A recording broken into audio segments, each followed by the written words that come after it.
People who help fight human trafficking, what tips do you have for spotting and reporting it? I'm an intern at a human trafficking task force.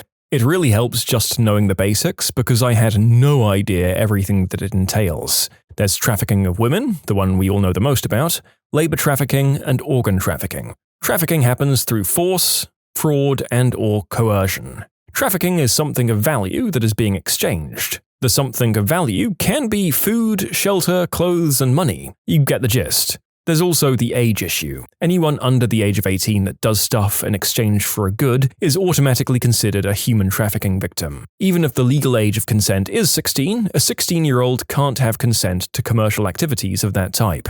It also doesn't matter if they say they're 18 and have fake identification proving they're 18. If you're caught paying someone that's legally 16 for a certain kind of act, you are human trafficking. My organization is holding a webinar of this soon, and we also have social media where we explain the issues. Visualization helps us fight human trafficking, and so do donations if you can. We're a non-profit. Thanks for listening.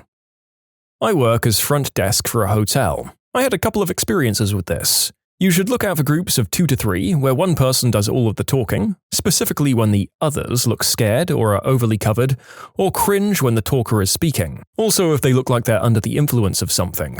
Ensure that you get ID from all parties when you suspect something is going down, note their room numbers and the names given, trust your gut, what we call a gut feeling. It's a combination of millions of tiny factors you might not knowingly be aware of. Tiny details like hitched breathing, micro-expressions, specific lying tells, environmental factors, stuff like this. These all add up and let your subconscious mind make connections that your general mind might not. Trust that feeling if you suspect something is wrong, and contact the police to inform them of a suspected human trafficking issue. Both times my gut told me to call it in, I ended up regrettably being correct. Here in Spain, we get a lot of women from Eastern Europe and Sub-Saharan Africa. Some pay for their trip to Europe this way. Some are blackmailed and some are lured offers of jobs like cleaning, or low-level administrative jobs like secretaries or paper pushing. They end up in a roadside brothel. If you're a young woman in a poor area of Eastern Europe and you get an offer for an easy job in Germany, France, Spain, or the Netherlands, be very suspicious. Not really helping fight human trafficking, but if you're watching a naughty film and you spot someone you think even has the remotest possibility of being too young, you can go to the website missingkids.org to report it. Well, out of necessity here, the narrator is going to be using very watered down and vague language for what is a very serious and obscene ongoing practice in the world. But yes, make no mistake, we're talking about the kidnapping, subjugation, and transport of people of all ages against their will or while concealing from them the fact that they should have a say in it. Brace yourselves. I'm a teacher who had a student with a deeply tragic past. I can't go into the details, but I will say these sorts of crimes are not being committed out in the open. They're very well hidden. You'll never see these children, and nobody is missing them. This poor boy couldn't read or write. One day he got a 100% on his spelling test. He asked me if I could call his mum and ask her to take him back and he'd be a good boy from now on. Trafficking is unfortunately all too common, but it's become a very hidden problem. In Latin America, look for maids who've been with a family since they were very young. In my country, they're called criadas. This is a form of servitude that closely resembles slavery and begins with a child, usually female, of a poor rural family being brought to live with a moderately wealthy urban family. The promise of a better future than what the parents could provide. These kids don't attend school and perform house chores all day and are paid in food and living quarters, and sometimes the promise of money that the bosses are holding for them. They grow up this way so that when they're adults, they're afraid to leave. They don't know any other way of life. The bosses don't often acknowledge anything wrong, and they often claim that the criada is grateful for having been given a better life. I sadly have to admit that this happened in my extended family. They were bosses to a criada who would be 75 years old today. Only after all of my aunts died and my cousins inherited the criada, they acknowledged the wrongdoing and arranged for her to have a pension and a house and to never have to work again and be treated as a respected member of the family. But it was too late. She only lived as a retired person for 5 years before passing away. She never learned to read, never had children or a husband or any type of significant other.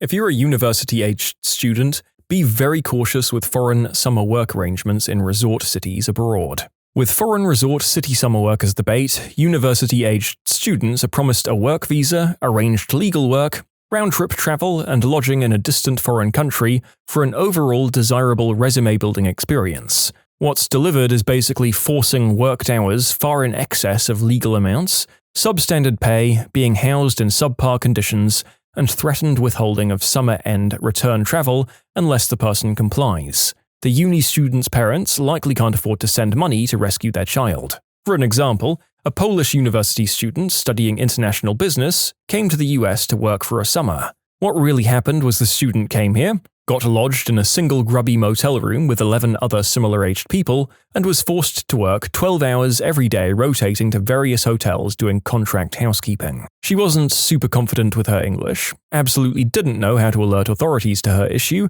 and basically has no money. Parents didn't have the funds to wire her to get her home. This was a real case where this woman was rescued because she was cute, and a local older gentleman with nothing much else to do but talk with random cute girls asked her about her story. She spoke English well enough to tell her tale. The kind gentleman and his generous friends realized how illegal and messed up the arrangement was. They assisted this woman and her 2 friends by moving them in with a nice family and helped them get legit summer jobs, and raised funds to pay for flights for all 3 girls back to Poland. These men reported the sketchy arrangement and company to the local authorities and pulled enough strings to stop that small illegal operation. For those working in hotel services that contract a lot of foreign labor in areas like housekeeping or laundry, just keep an eye out on these folk. Maybe strike up a conversation to make sure they're okay. My wife used to teach piano in an affluent suburb, and one of her students had an elderly nana who was openly treated like dirt by everyone in the house. She began to suspect this was a case of trafficking or slavery, but shortly after she took a moment to talk to the old lady about her situation, the family got rid of the old lady and subsequently fired my wife from teaching their kid. This was in Monmouth County, New Jersey, around the year 2000. I believe the family was from India. The child she was teaching said Nana wasn't a grandmother, this is just what they called the au pair kind of person. I'm by no means someone who does this stuff for a living, just someone who had an experience.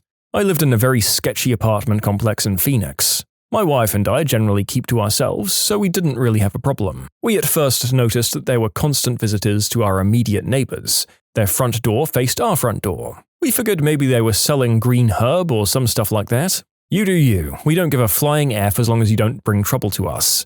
Then we noticed that there was only men who'd show up every 15 to 20 minutes, stay for 15 to 45 minutes, and then leave. At this point, we're thinking, whatever, if a chick wants to work like that, we don't give a crap. Then we noticed the guy who seemed to be overseeing it all and the other girls in this apartment. They looked younger and never left the apartment unless escorted, and would only stick around for a couple of months before a new girl was brought in. When I say young, I mean they looked maybe 18. We only started realizing during quarantine, and we were home all day. The men would constantly knock on our door throughout the day and night, which is what caught our attention. Anyway, we called Phoenix Police Department. They knocked on the door and said they couldn't do anything without us providing photographic evidence. So we sat on our patio one day and discreetly started taking photos of all the men coming in. Call the cops again and provide evidence. They knock on the door again, a customer walks out and just runs for it. The girls all run for it too. Their boss comes by after and bangs on our door. We stayed at my dad's house for 2 weeks, while an investigator for these sorts of crimes surveyed the apartment. The guy in charge was moving everyone out, and the investigator was able to find their new spot. We moved the F out very shortly because we were afraid of some sort of revenge. This is long, but pay attention to the people surrounding where you live. No need to be a nosy person, but when we actually started paying attention, we saw what was going on very clearly. We were concerned because none of these girls spoke English, they weren't allowed out of the complex without an escort, and they seemed to be replaced constantly. There's an app you can download called Trafficking. Anytime you stay at a hotel, upload photos of your room. These photos are incorporated into an artificial intelligence algorithm that helps identify locations of trafficking victims via background details. You know, I read a lot of advice and life tips making these videos. This might be one of those ones that I actually follow. You know, just on the off chance that it helps someone one day. But unless you help catch someone, I'm not sure how you're meant to judge the effectiveness for your rating on the App Store though. If a guy comes into a tattoo shop with multiple women, either at once or separate trips, and makes the women get the same tattoo. This may be specific to the area of the US I live in, but the non-profit I worked for had us go to tattoo shops and give them pictures of known designs that traffickers make their victims get. Most shops were happy to take the pictures and post them in employee-only areas and train the employees on protocol when someone came in for their tattoo. One place was pretty awful because they didn't want to miss out on the money they make from doing these tattoos, which made us assume a lot of that went down there. My husband works with a home that deals with human trafficking. As has been said, most have to do with horrible work conditions, but there are some that are, well, a worse sort of trafficking, and he said that he finds most of the victims very quiet, and their eyes are always darting, constantly looking around for the next horrible thing or person to happen. He comes home and cries and tells me this job is the most rewarding thing he's ever done, but it's going to break his heart and his hope for humanity. You can submit your own stories to be featured here on the channel. The story submission link is in the description below, and if you want to listen to some vibey music in the background, check out easymode, also linked below, and subscribe. When I was young, I had neighbors from India who had a family servant. I was really young at the time, and I was friends with the family's children. Their maid cooked all of their meals, cleaned the house, and slept on the floor. What I remember is that the family would go to India every now and then, and I guess they promised her a better life in the US if she worked for them. As a result, they took her passport and she was pretty much confined to their home. No holiday, no weekend breaks. I don't even think she was paid or had a bank account set up. She was a very nice, sweet lady who made amazing curry. Anyways, she wasn't allowed to converse with anyone outside of the home. However, we all carpooled together after school, so she'd come to my mum's car to get the children, and she'd walk to my mum and even make my mum food. After a while, 2 years I'd say, my parents and my neighbors started to catch on. They made a plan to get her out and escape. She left and we took her to a family friend's place where she lived for a year. She'd go to the local Indian community center and I believe she met a man there. She eventually moved out of our family friend's home and I believe she got married. I really hope she's doing well now, and every now and then I think of her. Most human trafficking is not the movie kind. It's more the kind where an ethnic restaurant brings over a cook from their home country and they have to work unreasonable hours to pay back the trip. Or maybe it's a maid or a construction worker who works below minimum wage and can't have their passport back. So look for people who work long hours at sub-legal wages. There's a great story I read in which the author tells the story of Lola, who he eventually came to realize was his family's indentured servant. When his mother was a child in the Philippines, her mother died and a distant cousin named Lola came to live with her and her father to care for her in exchange for room and board. Apparently the deal was for life. Lola stayed with his mother through adulthood, after marriage, and then came to the United States with the family. Eventually, long staying past the legal lengths of her stay, she was kept hidden away, cooking, cleaning, and caring for the kids with no pay. She faced daily horrible treatment from his parents and didn't gain any kind of freedom until the mother died and Lola moved in with the author and his family. I think situations like that happen far more than people realize. One thing to know is that no trafficked kid looks the same. Here in the UK and across the world, people of all ages, genders, and cultures are subjected to human trafficking and exploitation. The most vulnerable ones, like the ones on the streets, are targeted and moved both within countries and across borders. Those trafficked here into the UK are often taken away from areas of poverty and made to go on dangerous journeys, travelling thousands of miles away from home. On arrival at their destination, some can be coerced into growing or cultivating illegal substances, benefit fraud, and forced begging. Others are forced into domestic servitude or worse, and a lot of the younger ones don't realize that what's happening to them is wrong. They might be too fearful to speak out as they've become reliant on their traffickers to feed and clothe them. They might also have been subjected to all sorts of horrible things or don't know where to turn for help. Those who've been trafficked from outside of the UK often speak little or no English, making them even more isolated and dependent on those exploiting them. An almost perfect scheme. There you go. I had a loved one pulled into the trafficking industry as an adult, so I can offer a couple of pointers for spotting adults who are being sold as unwilling working girls. First, missing shoes. It's hard to run away in a city barefoot. Blisters are a dead giveaway. Not carrying a cell phone, identification, or the purse or wallet to put it in. Their handlers like to hold these hostage to prohibit contact with the outside world and to make it difficult to purchase long-distance transportation. The manicure industry is notorious for this, so please think twice about patronizing salons you aren't familiar with. When prices are low, they're usually not paying workers. Often, nail salon working immigrants must pay a training fee of $100 or more to start working, and won't get paid for the first month or more. Finally, when bosses decide they're trained, they get paid, usually less than $3 per hour, on 66 hours or more per week. In addition, bosses are often harsh, controlling, and racist, making it difficult for anyone in the worker's situation to get out. I'd like to think that this wouldn't happen in my part of the world, but then again, we just had a whole big comment about the practice in the UK of all places. So I suppose you never know, do ya? Keep an eye out, folks.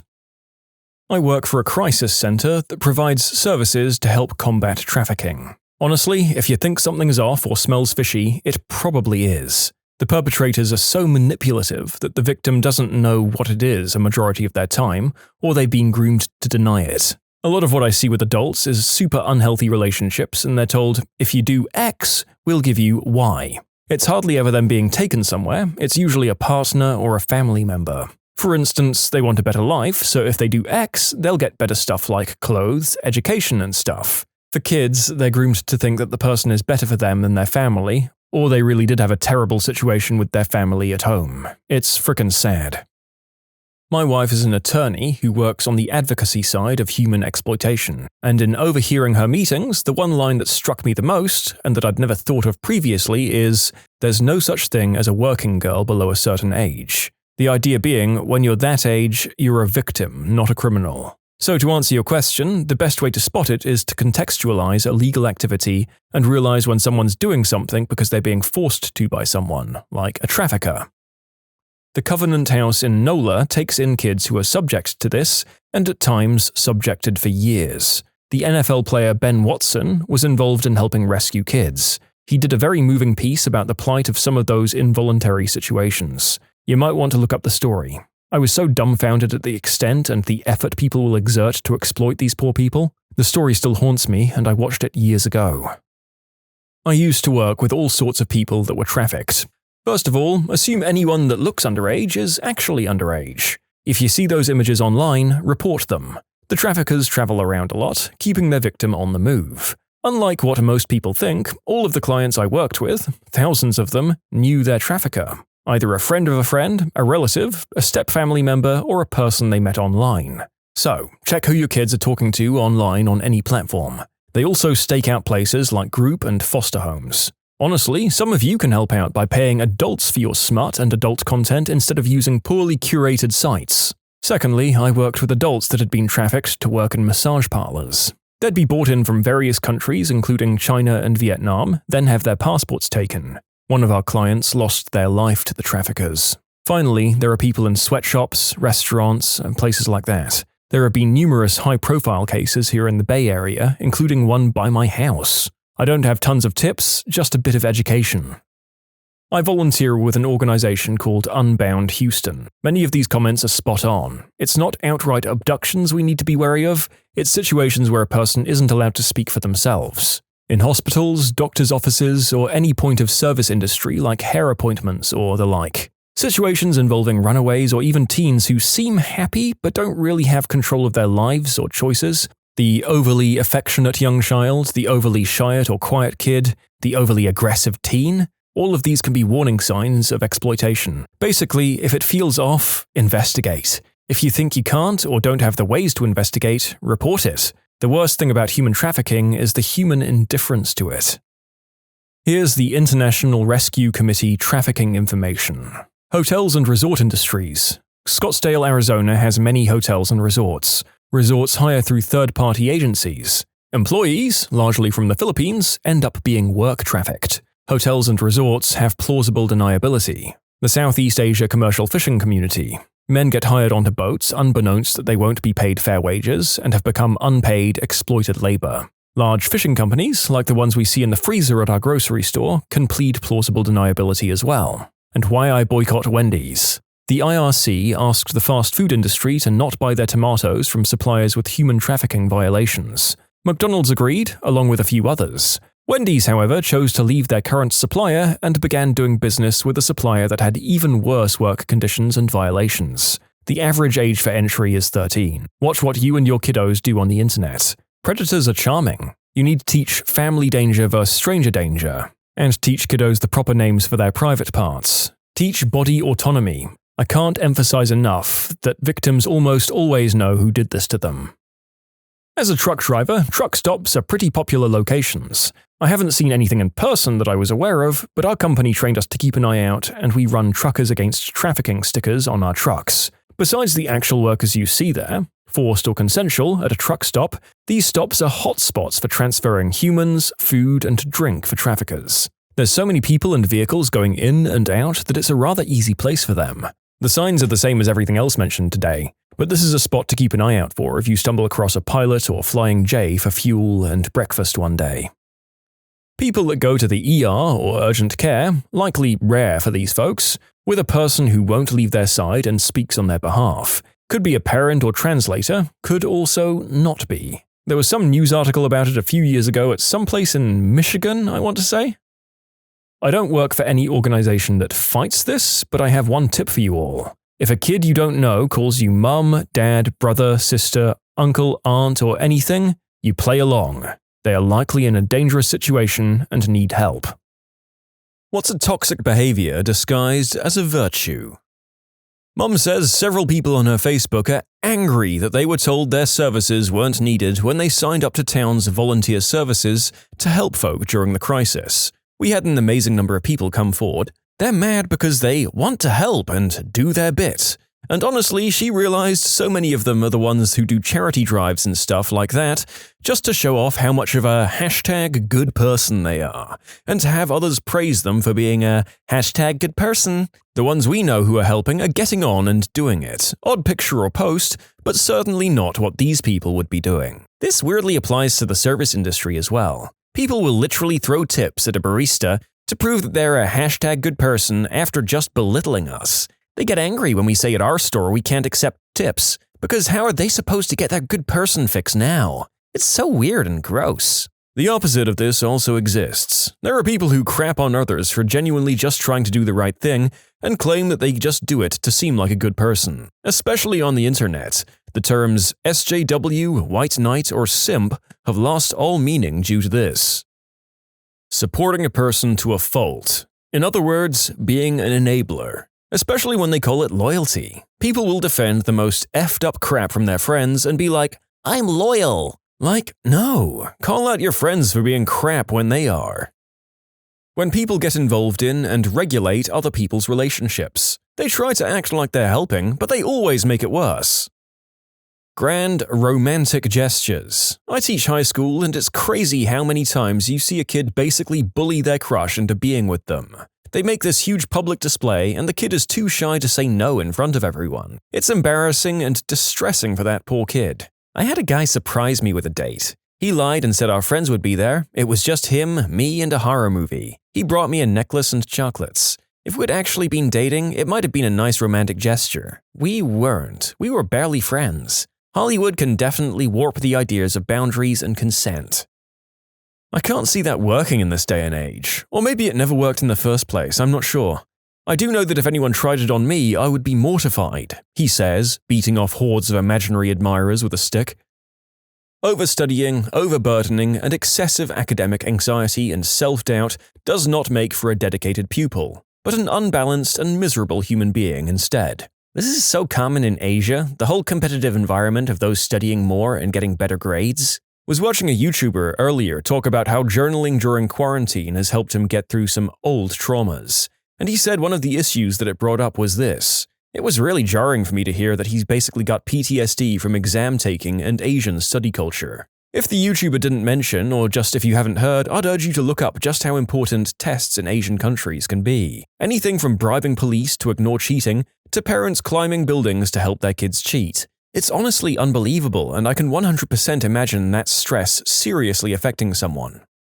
People saying that they did stuff that directly affects us without our permission for looking after your best interests. I have a similar neighbor. His thing is speed limits. He stands at the edge of his driveway shouting at cars that he thinks are going too fast. He makes his own unofficial speed limit signs, and he complains to each neighbor about how all the other neighbors ignore him. My neighbor really just needs a cause to fill his time. I wish he'd take up needlepoint or model ships.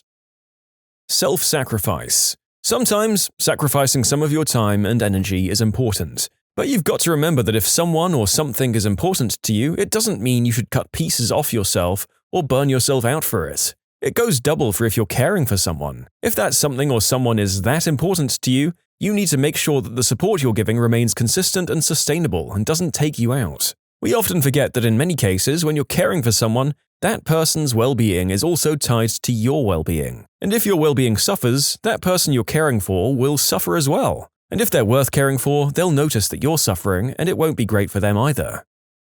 The workaholic. It's fine to work hard at something you love, but not at the expense of everything else. Especially if you use it to put down everyone else who knows how to set boundaries. Teacher culture is like this so much. I know we lack a lot of supplies, but I've got 3 kids. I don't have $500 to spend at Target at the beginning of the year, and 3 days to come in and decorate my room to the perfect school colors. I leave at the end of the contract time, and I work from home after the kids go to bed. But since the others don't see me stay at school until 7 or 8, apparently I'm not working. If you don't sponsor clubs for nothing and work yourself to the bone, you're not a good teacher, apparently. My test scores are phenomenal, but I get so much crap for not volunteering to chaperone a dance.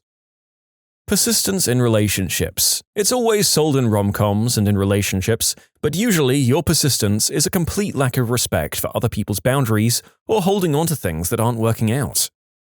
When you tell people how you're feeling, to vent, or when they ask how you're doing in general, and then they one-up you to make you feel like you don't get to feel tired or sad or stressed because they are clearly having a harder time of it than you are. I was tired from school and work one day, and I told my old roommate that I was feeling a little tired. And he hits me with, "Oh, you're tired? I only had 5 hours of sleep and I had to wake up early this morning because I had PT." He's in the Reserve Officers Training Corps. People that do good deeds so that they can brag about it or use it to their own advantage. "Look at me, I'm such a good person. I do all these nice things. Not because I wanted to be a good person or anything. Nope, just so I could tell everyone about all the good things I do. Repeatedly. Like all the time. Because I'm a good person, remember? Hey, by the way, could you do me a favor?"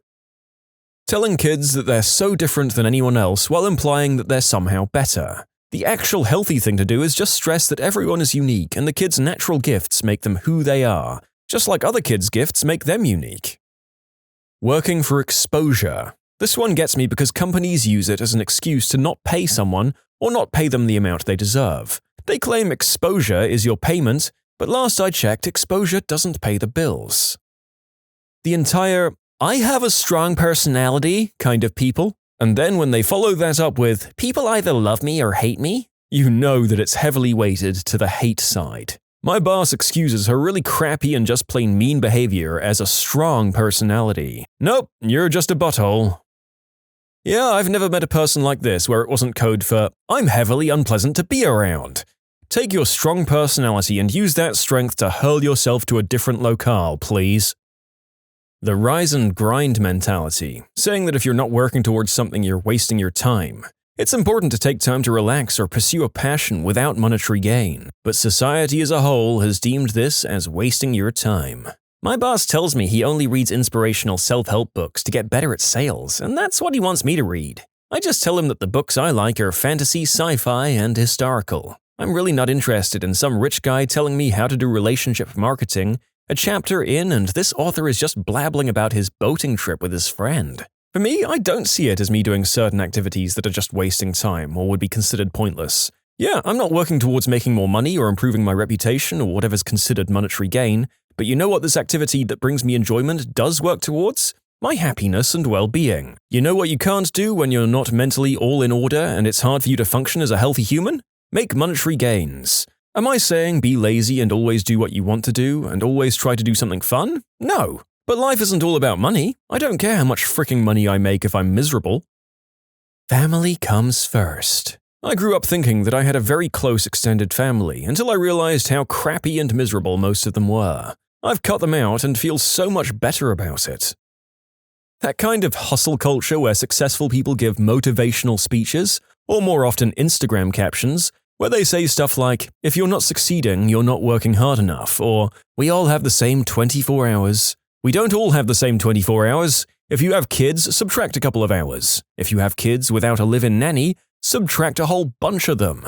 If you have to work minimum wage jobs to make rent, subtract hours. If you don't have help to cook or clean or grocery shop, then subtract more hours." That's part of why Kylie Jenner's whole self-made millionaire thing bugs me. Even if she came up with her own ideas and did her portion of the work, she never had to worry about financial support to start her brand, or childcare while she was working, or who was going to cook meals for her and her kid or clean her house. Her lip fillers alone, which are a huge portion of her brand, can cost up to $2,000 a pop. You're not self-made if you couldn't have done it without your parents' money. I love Arnold Schwarzenegger for part of this reason. When speaking at a graduation ceremony, he said something to the effect of the following: "I always tell people that you can call me anything you want. You can call me Arnold, you can call me Schwarzenegger, you can call me the Austrian Oak, you can call me Schwarzi, you can call me Arnie, but don't ever call me a self-made man. This is so important for you to understand. I didn't make it that far on my own. I mean, to accept the credit or that mantle would discount every single person that has helped me get here today,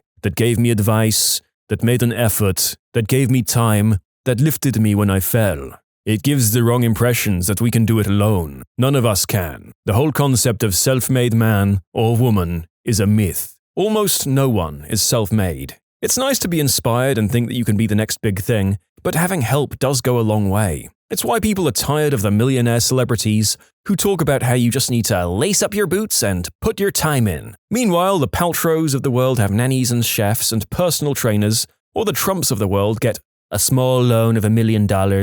Most common, lower or middle class people will consider it a windfall to find a sitter for an hour or two every now and then, or come into an extra $50 to make it to the next paycheck. It's hard for your average person, where you rely on each other, crash at a friend's house, ask for a quick ride somewhere, maybe $20 here and there to make it through, or ask a relative to watch the kids for an hour or two before you can make it home from work. Even then, it's not always enough. The hustle and self-made culture can be an inspiration from the right person. But when the self-made persons start crapping on people who can't make it or haven't been as lucky, it flips really quick. Humility is what's important, knowing that even if you've managed to make it with hard work and sacrifice, someone can do just as much, if not more, and still fall short.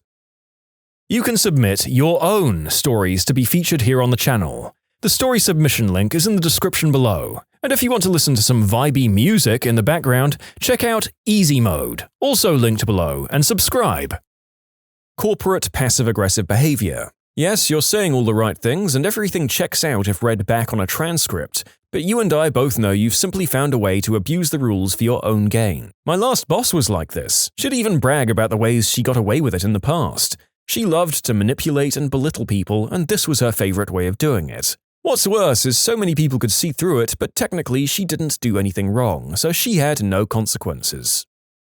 Toxic positivity. Basically, people who try to find the good in everything. There's a lot to be said for having a positive outlook, but it quickly becomes toxic when you start lessening the impact of people who are awful to the ones you love. For example, "I'm sure your parents still loved you in their own way." Or when you trivialize people's sadness. "So you got fired. It just means you need to pursue a new opportunity." Sometimes, the appropriate answer to a situation is to just acknowledge that things suck. Sometimes, other people need to vent. They don't want a solution, they don't want you to tell them it will be alright, they just want to release the tension in their chest by venting to you, and to hear you say, "Yeah, that is bullcrap." And a lot of the time, whoever they choose to vent to is someone they trust and are comfortable with. I usually feel a little flattered when my friends vent to me. And if there's something you think you can help them with, wait until after they vented. Let them get it out, let it calm down, and then make the suggestion. It will always go so much better. The discovery of toxic positivity has, no joke, been a real revelation to the narrator's life in recent years. Sometimes the best thing you can do for your friend is to acknowledge that things suck and ask them questions, like what they might do next. Offer your opinion on their options if they ask, and just be there and respect their feelings. People who say, "This is just the way I am. If you can't handle that, oh well." Like, no, you're wrong. I understand to an extent that if people don't like you for being yourself, they can go F themselves, but if you're a person who seriously doesn't know how to speak to people or are just rude in general and claim, "That's just how I am," you're wrong. People need to know that it's not okay to be rude or obnoxious, and that you should be able to know the difference of being yourself and just being a jerk. Steve Jobs was Exhibit A for this. He was known for treating people like crap, and not just his employees at Apple. Waiters, hotel staff, whoever. And it wasn't because he didn't have it in him to be kind and generous. Because he did turn that on when it suited him, he just chose not to care that his cruelty hurt people.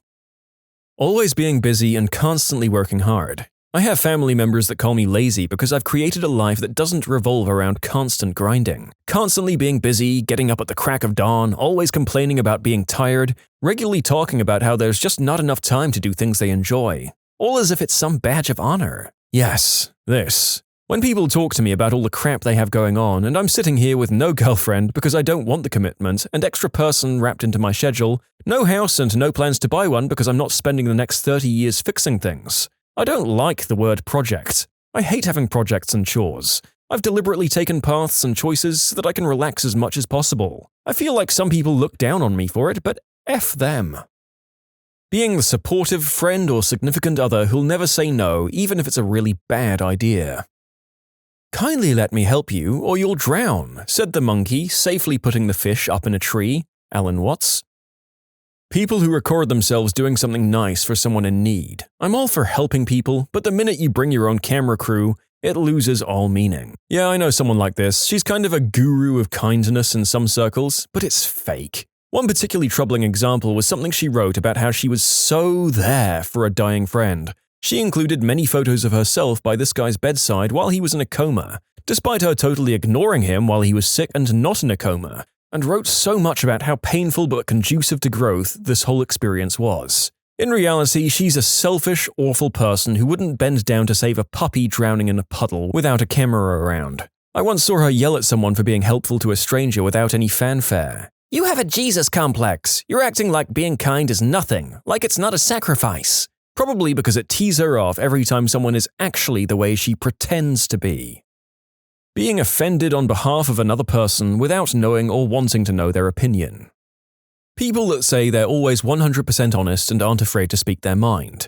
It's definitely useful when needed, but normally just makes a person seem insufferable and rude. Brutally honest people care more about the brutal than the honesty. Absolutely. If you're going to be honest, at least have some tact. The attitude of the person saying honest stuff can go an awfully long way depending on whether they're just being rude or they're also offering solutions too with their honest advice. Unwavering loyalty. No, sometimes people don't deserve it and you shouldn't be ashamed to let them go.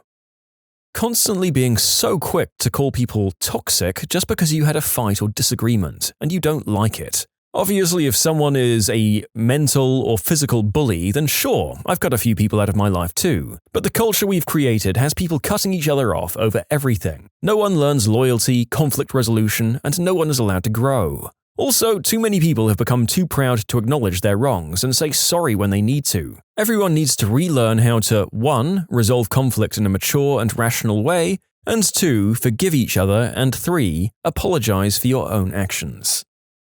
People that are always worried for you, but they are just expecting the moment you make a mistake or be under a bad situation so they can feel relieved their lives are a little better than yours. Like most things in life, an Oscar Wilde quote is relevant. Children begin by loving their parents. As they grow older, they judge them. Sometimes they forgive them. Helicopter parenting. That crap scars you, makes you unable to function like a normal adult, and struggle to make your own decisions when it comes to responsibility. Funny you should mention that. I believe we've had at least 2 videos specifically on helicopter parenting on the channel. Self-promotion aside, it sounds more horribly traumatic than the comical metaphor name would suggest. Sweeping issues under the rug for the sake of peace. In other words, being the bigger person. Over-the-top kindness often masks agenda. Charisma goes a long way toward hiding something darker.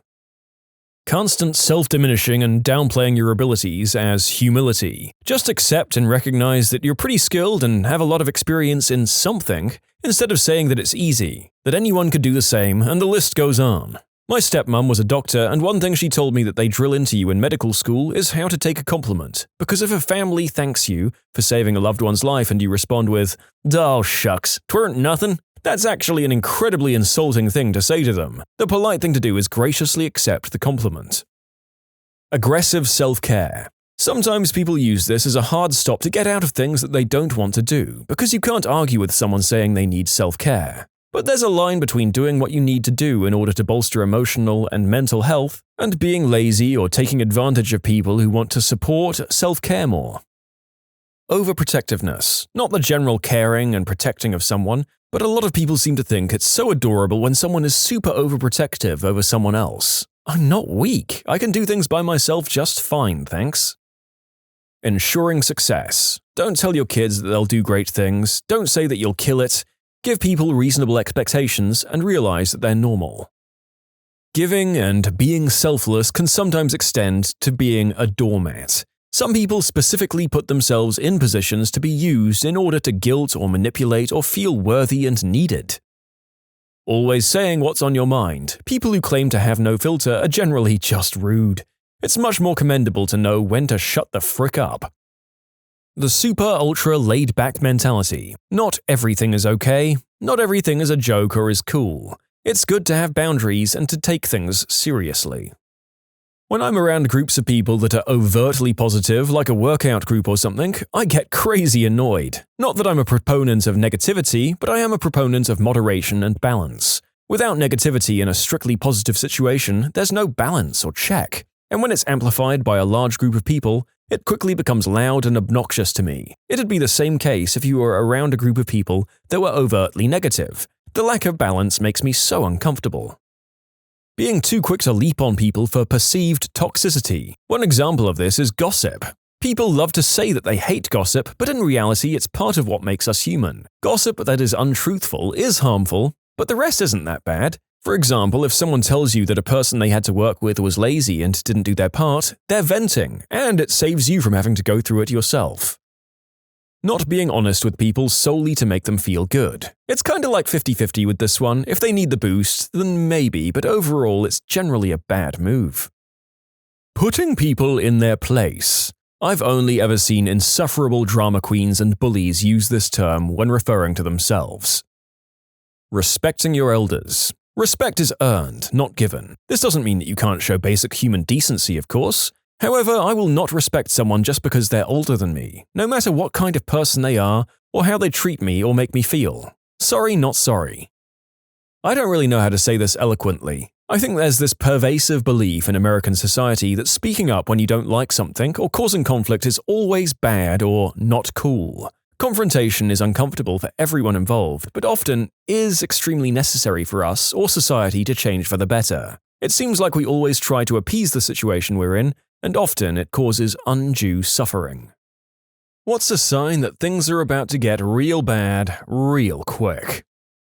When someone who's been doing the job a whole hell of a lot longer than you have looks frustrated or nervous. My dad used to work for a pharmaceutical plant. It was dangerous work, but their foreman was always calm and had never been known to make drama out of anything, even chemical spills. One day, the foreman got a call from his wife. Their newborn daughter was in the ER, suspected meningitis, didn't look like she'd make it. He dropped the phone, said nothing, and literally ran the half-mile across the plant out to the car park to get to the hospital. When he stopped and pulled out his keys, he looked back and saw a dozen or so others running towards their own cars, including my dad. They thought that the only thing that would make that man that nervous was a full-on meltdown, so they weren't sticking around either. His daughter lived and is now a successful engineer, so they still find the story funny. To answer all the questions I'm getting in one go, she did have meningitis and was extremely ill, but pulled through completely unexpectedly. This was Ireland, early 90s, so there was no real protocol or experience for meltdown or severe chemical spills.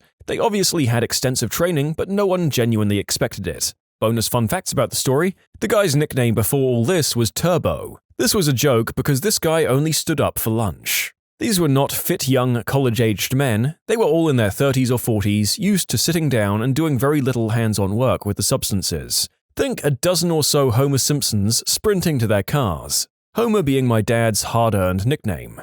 A few of them did drive him to the hospital so that he didn't have to worry about parking. They also brought the girl, her sister, and her family teddy bears and basic necessities while they were staying in hospital so that they were comfortable. They named a new protocol after her. It deals with emergency evacuation procedures. It's a serious procedure, but the naming was a deliberate joke by upper management. They even brought her in when she was about 2 to do an honorary ribbon-cutting type thing.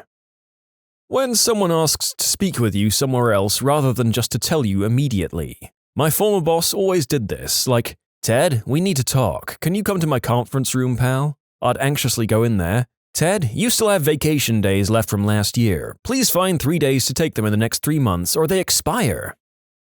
That went in a very different direction than most interactions where the boss asks to speak to you discreetly. Happy for you. The rest of us should maintain vigilance when those fateful words are uttered. A work-based warning sign? Once they stop doing the fringe benefits. The biggest warnings is usually the free coffee. Once that goes away, it's done. The free coffee never went away, however, everyone in middle management, the holiday party, quarterly dividends, retirement, 401k match, overtime, hourly production bonuses, raises, morale, leisure environment, vice presidents, half our department, overtime pay after 5 hours for drivers and messengers, promotions, breaks, branch meetings, and monthly practice ammo. I'm sure I've left some things out. Overall, it was an interesting ride. Gotta love giving back to their shareholders.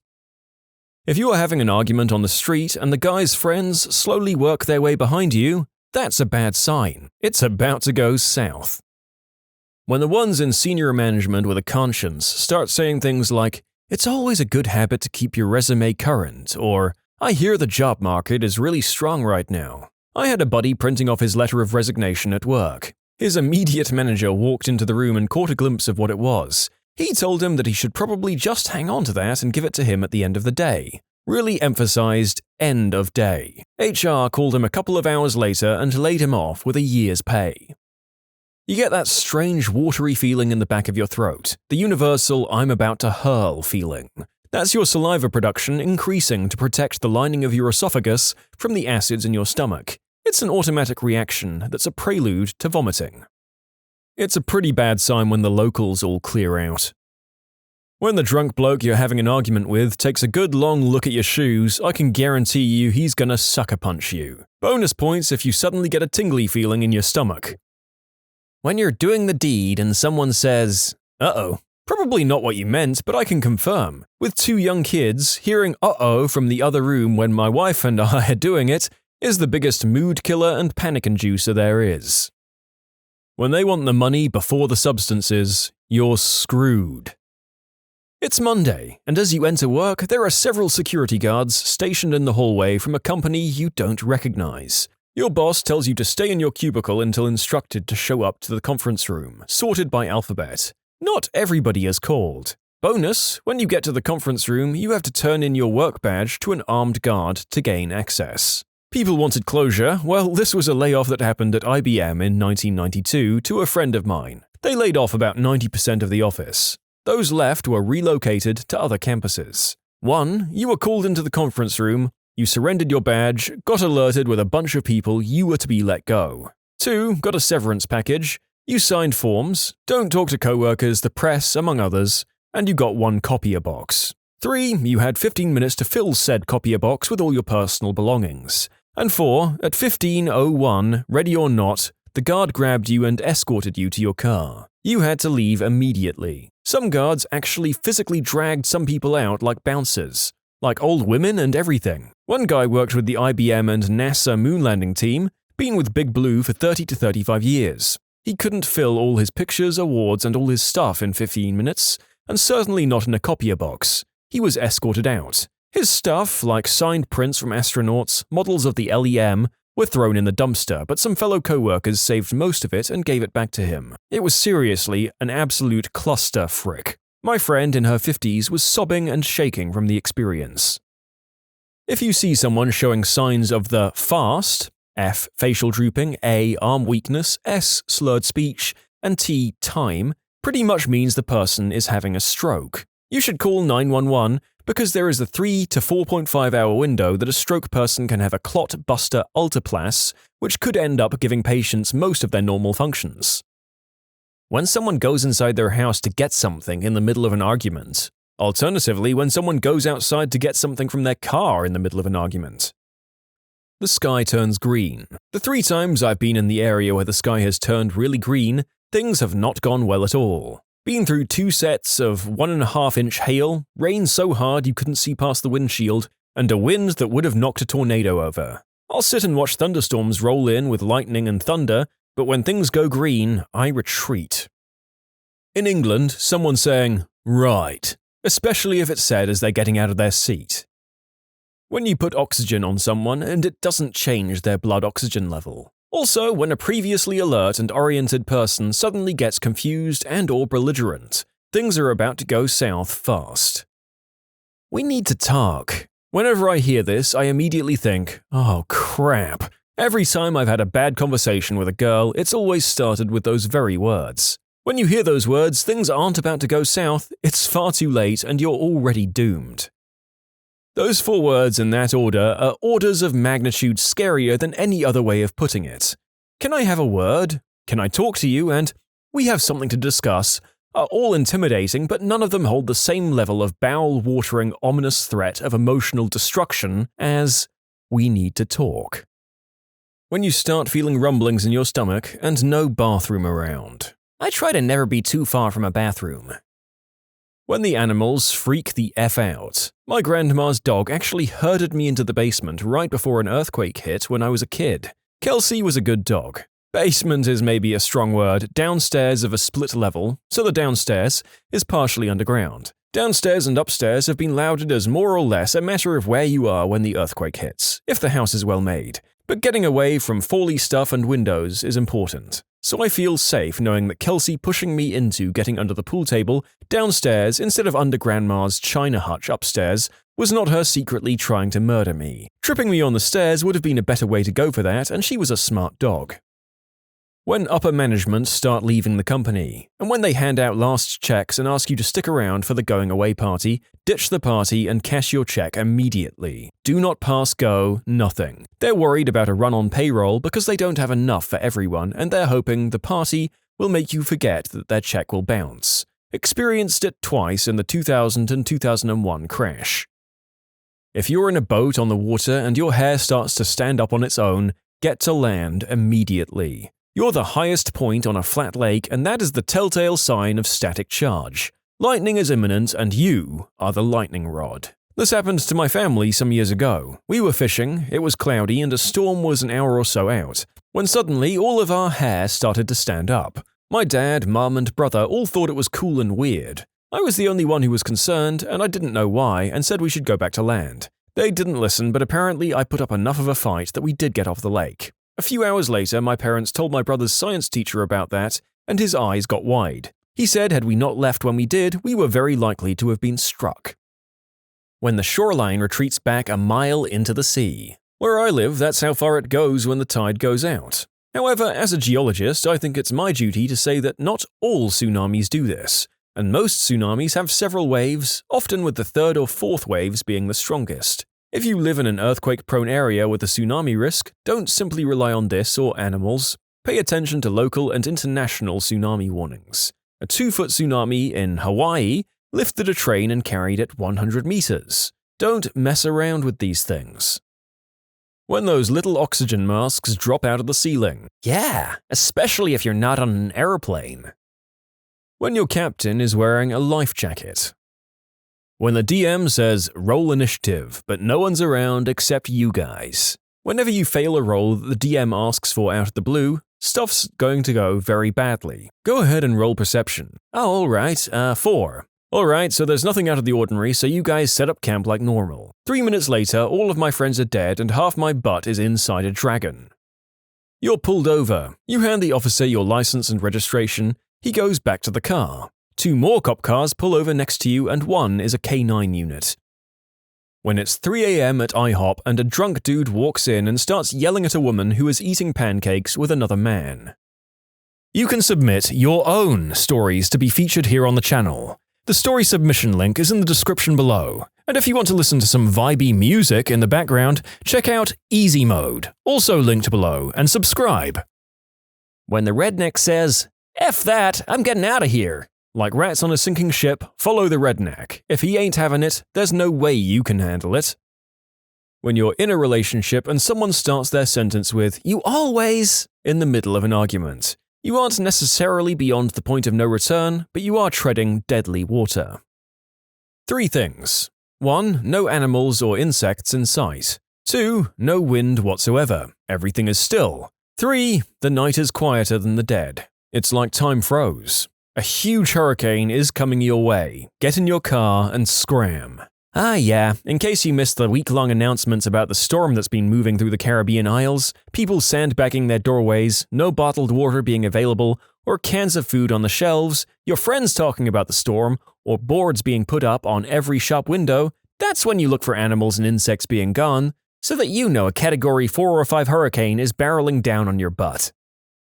When you're just trying to buy a gosh darn kebab after a night on the town and some bro takes his shirt off for no apparent reason right there in that fine establishment because he thinks someone bumped into him on purpose, and according to the bro code, he now has to fight someone to the death because of reasons. And even with the audible sigh from literally everyone in the surrounding, tired and hungry crowd, he simply does not take the gosh darn hint that everyone is giving him to just chill already. The pilot tells the flight attendants to sit down, or when the flight attendants look worried. They know the difference between regular turbulence and holy crap turbulence, or an actual problem that you should be scared of. Yep, I love those flights where things begin to get a little bit bumpy and you see the flight attendants walk briskly down the aisle staring straight ahead with looks of utter seriousness on their faces. Nothing like it for stirring the panic. When the weather gets really beautiful, you've got a good chunk of money in the bank and your car has zero problems. He turns his hat back in the midst of battle. When they close the doors and start to play The Rains of Castamere. Minnesotan here, when you hear a train when there's no train around, chances are you're going to start seeing trees flying within minutes. Here's a few of mine. An angry person starts saying, "If you don't," or "I swear I'm about to," they're warning you to back off, they're about to lose their temper. When you have 15 missed calls from a parent. When you hear voices getting louder and louder and louder. Alternatively, when a previously loud person suddenly goes silent or doesn't laugh at your joke. I think it was Dimitri Martin that said something like, "Adults aren't allowed to climb trees. If you see some kids in a tree, you don't think twice. But if you see adults in a tree, you think, I don't know what's going on here, but I need to get in a fricking tree now." When your highest-ranking general crosses the Rubicon with a large army. I have a run of good luck, surefire sign things are about to go bad. That just happened to me. Finally took a nice vacation after years, came back feeling great, and a week later, I was fired. They cancel more plans than usual with differing excuses, and they start to ignore you without warning. If there are 2 Jan Michael Vincents in one quadrant. Tornado sirens at night usually mean it's going to be a long evening. When your teacher has a smug look on their face and says, "Put away your notes, class," you can look around the room and see the fear in our eyes because nobody has studied for a pop quiz. Or if you hear a loud, obnoxious voice behind you saying, "Oh my God, is that you, blank? It's been such a long time." When the angry guy who got kicked out of the party goes out to his car and then walks back in all calm. Get the F out of there because he's about to start shooting. You're in a canoe down the river and banjo music starts playing. Jim Cantor of the Weather Channel shows up. When she puts her hair back with a hair tie. Wait, I might be thinking about something else. 3 things. When a folding chair is thrown into a crowd. When shots are fired, or when she says, "We need to talk." 1. Angry crowds. In Afghanistan, we were clearing out IEDs and I was in a vantage point to cover my bomb squad and the rest of our unit. I turned around to grab something from my bag and this large crowd was out of my hearing range, but I could see the swarm going down the streets, gathering more people as it progressed. I signaled my guys to pack it up. We got out just in time. Our APC was Molotoved as it was leaving. All that because of an earlier event where an IED went off and hurt some people. It wasn't even our team or even our country, but it didn't matter. And 2, maybe it's a trick of the mind, but stuff tends to slow right the frick down and a weird silence drops. That feeling is fricking terrifying. Faster flowing water. Conspicuous overconsumption. The housing bubble was the most recent example of this. People getting into mortgages and houses they couldn't afford. The dot-com bust before that was rife with startups that slung money like Elvis slung pink convertibles. When the patient says they're gonna die, a sense of impending doom is a bad sign. Stuff is about to go down south. Not today is what I usually say, and sometimes I'm right. I once heard a story from a doctor quite similar to that. He said that patients screaming and saying that they're going to die usually don't. He said one patient he had suddenly went quiet, leaned back into his seat and glassed over. The doctor said that's when you get that sense of impending doom that just makes you go cold. All the staff in the room went from, okay, let's get this guy patched up, to, oh frick. You're the manager of a store. You open at 10 a.m. As you open your gates at 10 a.m., the phone rings at 10:01 a.m. You pick up the phone and before you begin your usual spiel, thank you for calling Superstore and the caller starts with the word, look. When the calmest, most reasonable dude who is never worried gets worried. Yep, as a somewhat anxious human being, this is very true.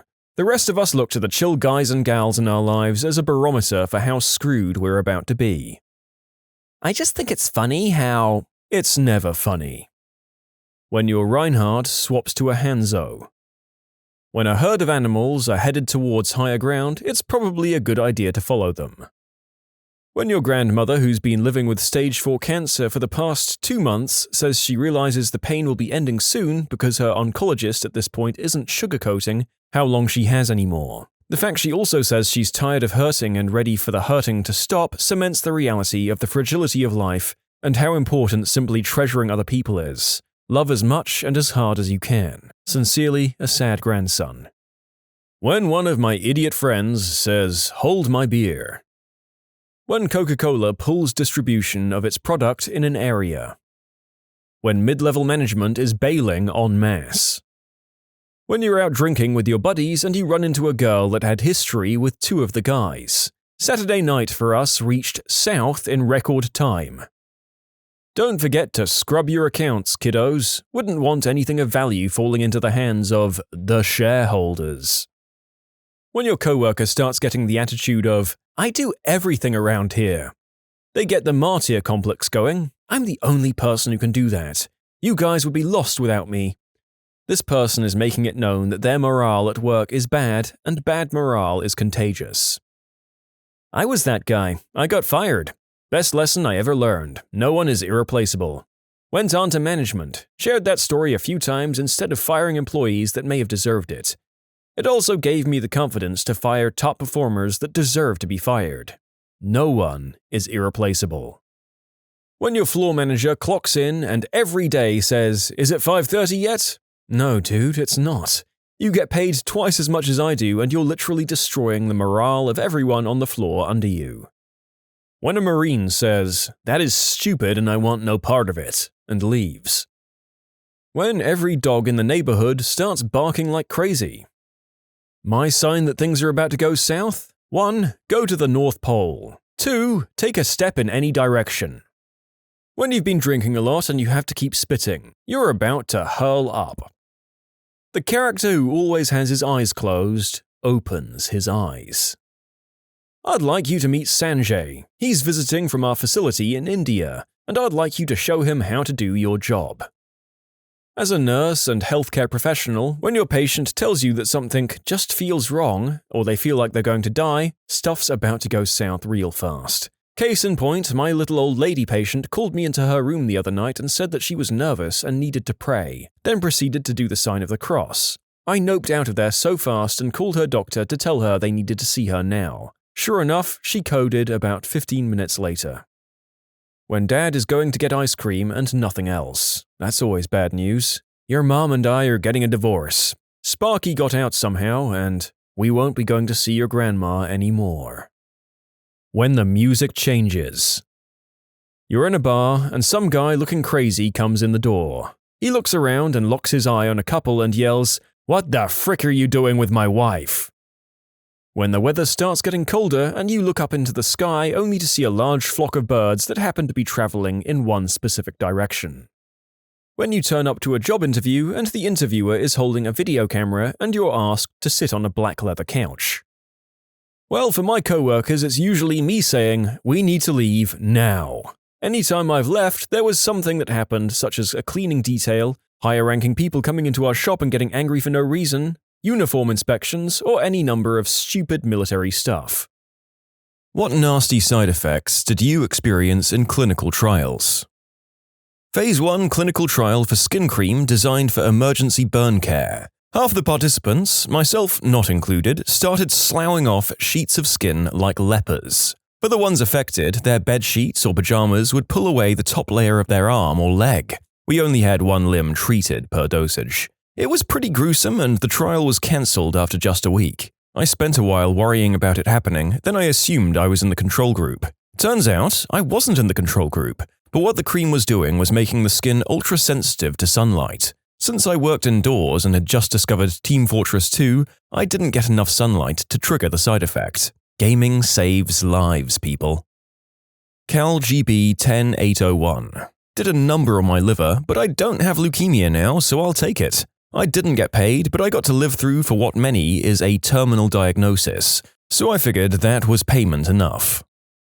I took part in a trial of a malaria vaccine. The vaccine didn't have any side effects, but I did have to sit with a cup of mosquitoes on my arm biting me. Also, I got malaria. I got paid £2,500, and I was well aware of the risks going in and not only motivated by money. Malaria is a huge deal globally, and I wanted to help fight towards its eradication. I'm not a good enough person to say I'd have done it for free, but I also wouldn't have done it if the money was the only reward. The money and the global need added up, if that makes sense, and it was a really interesting process to be a part of.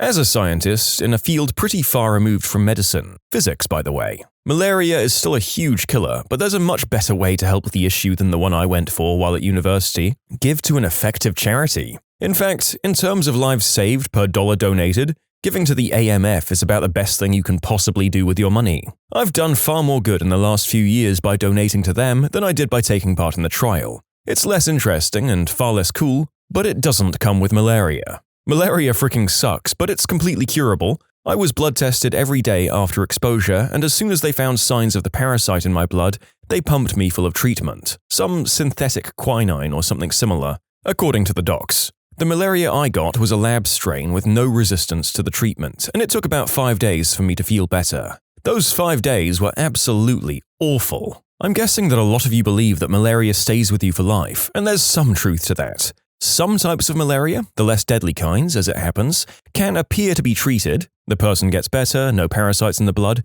but then they return much later. I got a type where this doesn't happen, but does tend to kill people with no resistance. Plasmodium falciparum. I would probably get malaria for 5 days for £2,500 to be honest. Plus, that's the ultimate sick day excuse. Just leave out the part where you got voluntarily injected. When I was in grad school, I volunteered to be in an experiment in the dental school. I needed to get a wisdom tooth out, and the deal was that they would test out a new filling material, and at the end, they got to keep the tooth and I would get $300 and free dental work. After the first week, it started to hurt. After the second week, the dentists were saying to take more than a double dose of ibuprofen, and keep taking more unless my ears started ringing. By the time 3 weeks were up, there were moments where I had to sit down from the pain. 6 months after they removed the tooth, I was back in for a checkup.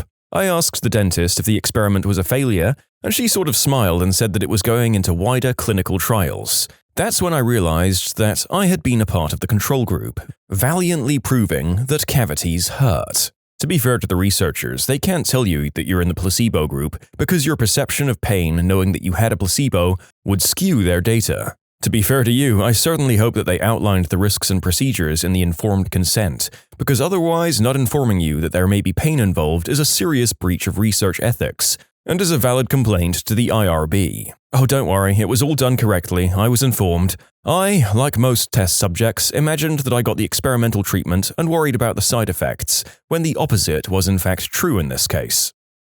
One of my friends went in for a research study. He got paid $4,500 to try out a new med for an issue he was having. I think it was an insomnia treatment, I'll have to ask him. Anyways, now he sweats 100% of the time and has to drink over a gallon of water a day to remain reasonably hydrated. Not worth it in my opinion. Hyperhidrosis, poor guy. Not quite a clinical trial, but in the mid-80s my father was one of the first people to accept a new hay fever vaccine. He had suffered badly year on year. A few weeks later he started losing weight, feeling fatigued and just generally being ill. He was admitted to hospital and after what he describes as hundreds of medical tests, failed to find any reason for why he was ill. The best they could come up with is that somehow a heterosexual man who had never used substances or had a blood transfusion had somehow developed the big transmissible disease of the 90s. Remember, this is back when it was still being called GRID.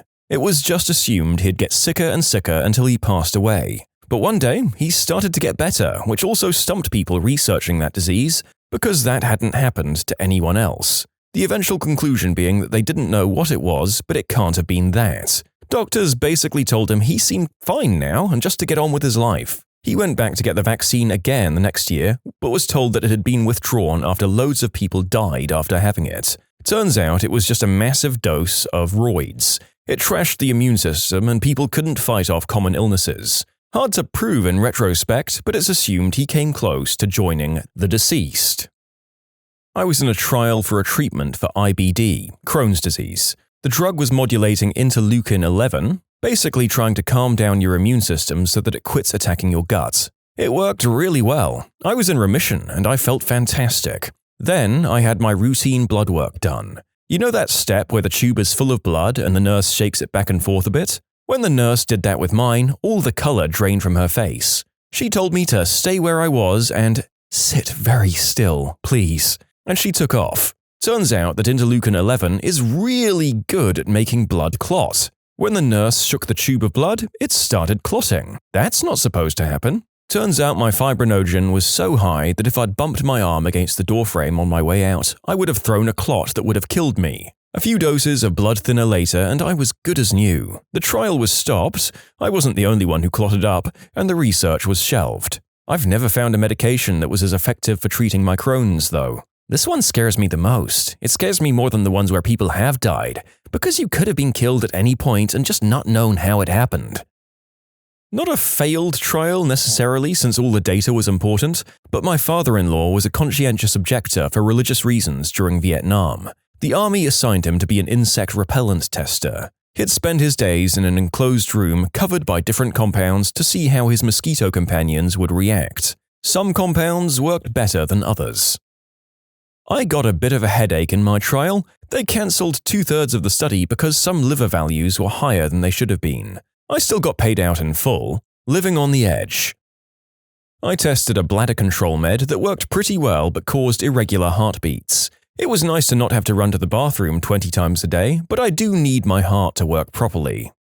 Having your heart work properly is ideal for day-to-day life, it must be said. Not sure if any of our IBS sufferers would decide it was worth it in the end, but who knows? I was in a study that was testing how people infected with a certain immunodeficiency disease reacted to bedbug bites. I can't remember which disease. It wasn't either of the two big ones, though. I was a part of the healthy control group. I went into a sterile lab, got nibbled on safely by bedbugs. They put a screen between my arm and the bugs so they wouldn't end up on me, and then recorded my skin's reactions for a week. Did this 4 times, I think. I was informed they didn't find anything significant after the study concluded. Must have been a tough paper to submit to journals.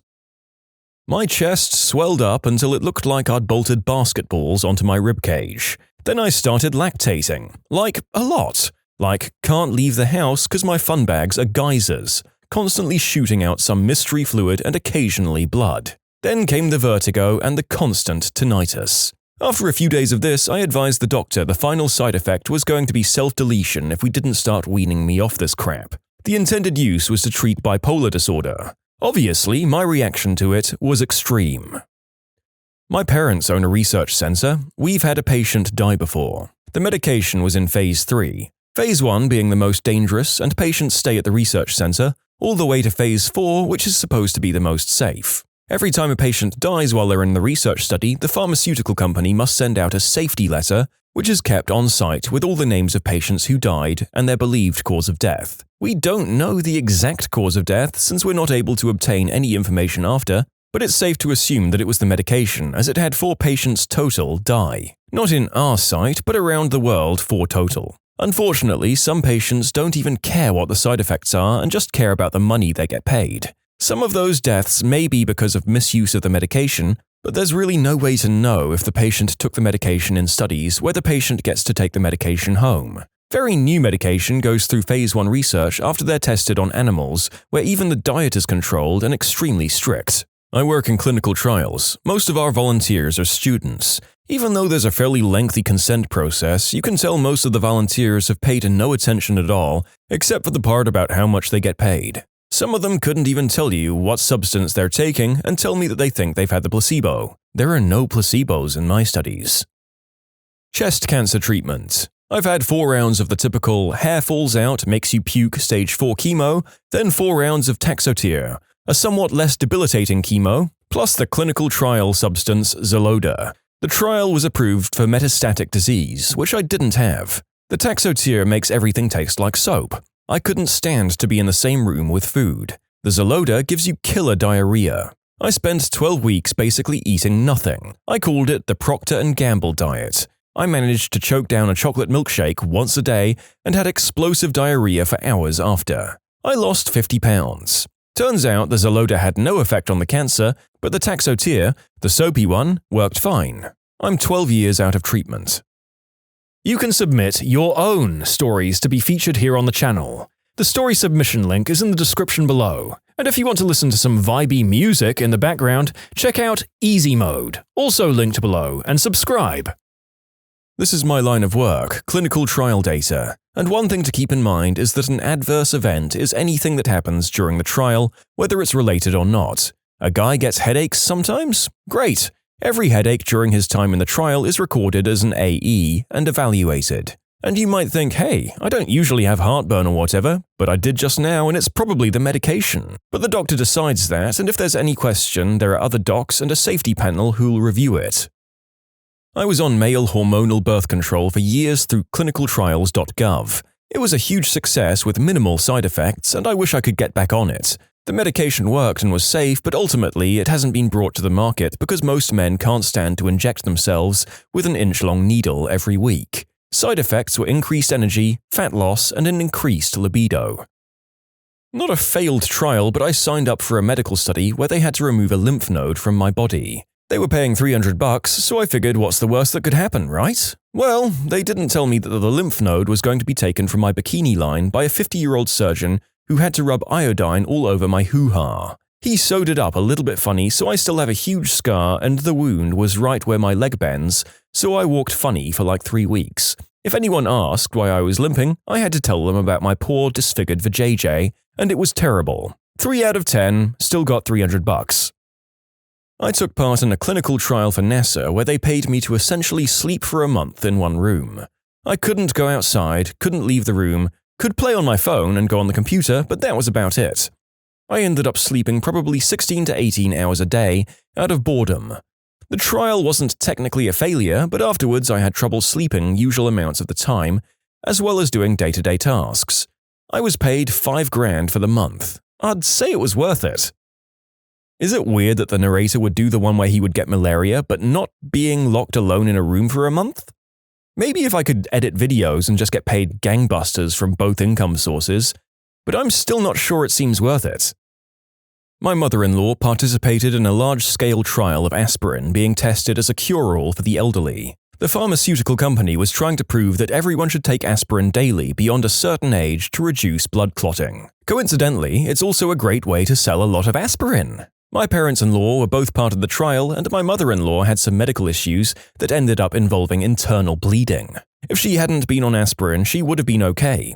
But due to the blood-thinning aspect of the aspirin, the problem escalated badly, and she ended up vomiting blood all over her hospital room and nearly died. It's hard to describe the feelings of horror and helplessness watching her vomiting blood on the floor while nurses rush into the room from everywhere, telling you to stand back and take emergency action to try to stop her from dying. One of the nurses later told us that we were extremely lucky that she lived. A few weeks after her near-death experience, a group of people from the pharmaceutical company showed up unannounced at their house and ever so gently pressured them into signing a waiver, withdrawing from the trial and saying they wouldn't sue. Being nice, trusting elderly people, they signed it. We later found out that the whole large-scale trial had been canned that same day. Since they got her agreement to withdraw, it won't be recorded in any official report that the trial nearly killed her, just that she withdrew from it. The whole thing really stank in my opinion. I imagine that they wanted to keep their options open to run more trials in the future, so they didn't want her negative results hanging over them.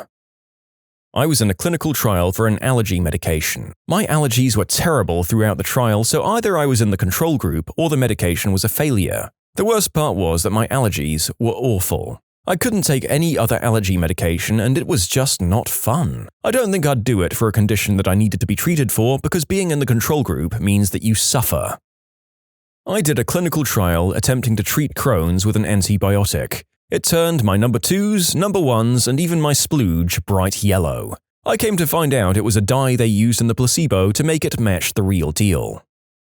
I got Preganinant, a trial for a non-hormonal birth control gel. First month, used it probably 3 or 4 times. Long-distance boyfriend, we only see each other on weekends, if that. Bam, I'm 11 weeks in. It's okay, it's unplanned. I thought about terminating, but we both wanted kids and we wanted to be together, so we decided to figure it out. We were both in graduate school, both graduating before the due date, so hopefully we'll be more financially secure when it gets here. The worst part was probably having to explain. I usually just say it was unplanned and people don't ask, but with my parents and close friends, I had to explain. I ended up just saying we were switching methods and things got messed up, which is the truth. I once attended a trial for some kind of antidepressant or anxiolytic. First they injected me with cholecystokinin to cause an anxiety attack and I had to evaluate the severity. It was supposed to be maximum, 10 out of 10, but it wasn't for me, 6 out of 10. It made me realize that I'd had anxiety attacks before. I was evaluated as a healthy person, but it turned out I wasn't and in denial about my mental health. I didn't get taken to the next stage of the trial. Did a study for something that was supposed to be comparable to a NuvaRing. I was told that they had no real reason to think it wouldn't prevent pregnancy. It was more of a study to see how it eased period symptoms. They did suggest that I continue to use regular protection just in case. I wasn't worried about it, I'm not very fertile anyway, and getting paid to use free birth control sounded cool. I had the worst, heaviest, painful periods I've seen since before I started taking other birth control. But it was really only bad for 2 days a month, so I could live with it. It was supposed to be a 12-month study, but they cancelled it after about 7 months. 5 girls out of maybe 50 or so had gotten pregnate. The lady at the center said they'd all been very obese, and they figured that had something to do with why it was ineffective, and that I, a thin person, shouldn't be worried. I didn't get pregnant, but the fact that my period symptoms were so awful makes me think it probably wasn't working for me, and the fact that I didn't get pegante was just random. Honestly though, I'd do it all over again if I had the chance and just use rubber protection like normal. I got 2 free pap smears and a total of about $400. After doing a Google search and finding out what a NuvaRing is, how to insert said ring, and many graphic and comprehensive pictures of both the installation of said protection and how it works, we'll call today's video an educational experience for the narrator. See, I'd consider it a fail. However, the medicine they used has gone on to the next phase in being approved by the FDA. I was part of a trial where they were testing an extended pain relief injection, a mixture of Marcaine and bupivacaine, for a recovery after surgery to try and limit the amount of narcotics needed for pain relief. I received a bunionectomy and stayed with the clinic for 3 days while they monitored me by taking blood at regular intervals as well as vitals. I had the option for rescue meds if I needed them. The nurses in the clinic destroyed my hands and arms from not being able to properly withdraw blood, and they weren't the nicest people. After being discharged, I developed a very large blister on the top of my foot that was operated on, and I rapidly declined from there. I ended up having a hole on the top of my foot the size of a $50, which exposed the metatarsal and a joint on my big toe, which in turn exposed me to a host of different types of infection. I lost my job because of being extremely sick and had to have over 8 surgeries, 3 of which I woke up during. I had a wound vacuum for around 8 months and had to be in a hyperbaric chamber, 3 to 4 times a week. I had antibiotic-resistant infections including a chronic bone infection and also became dependent on painkillers. I couldn't walk for over a year and was almost hospitalized a few times. At one point, we were discussing possible amputation. I was severely depressed. I was one of 3 people who had this happen to them. I have permanent scars and deformations from what I went through. I'll never be the same again because of this. And none of what I experienced was listed in the informed consent that I signed.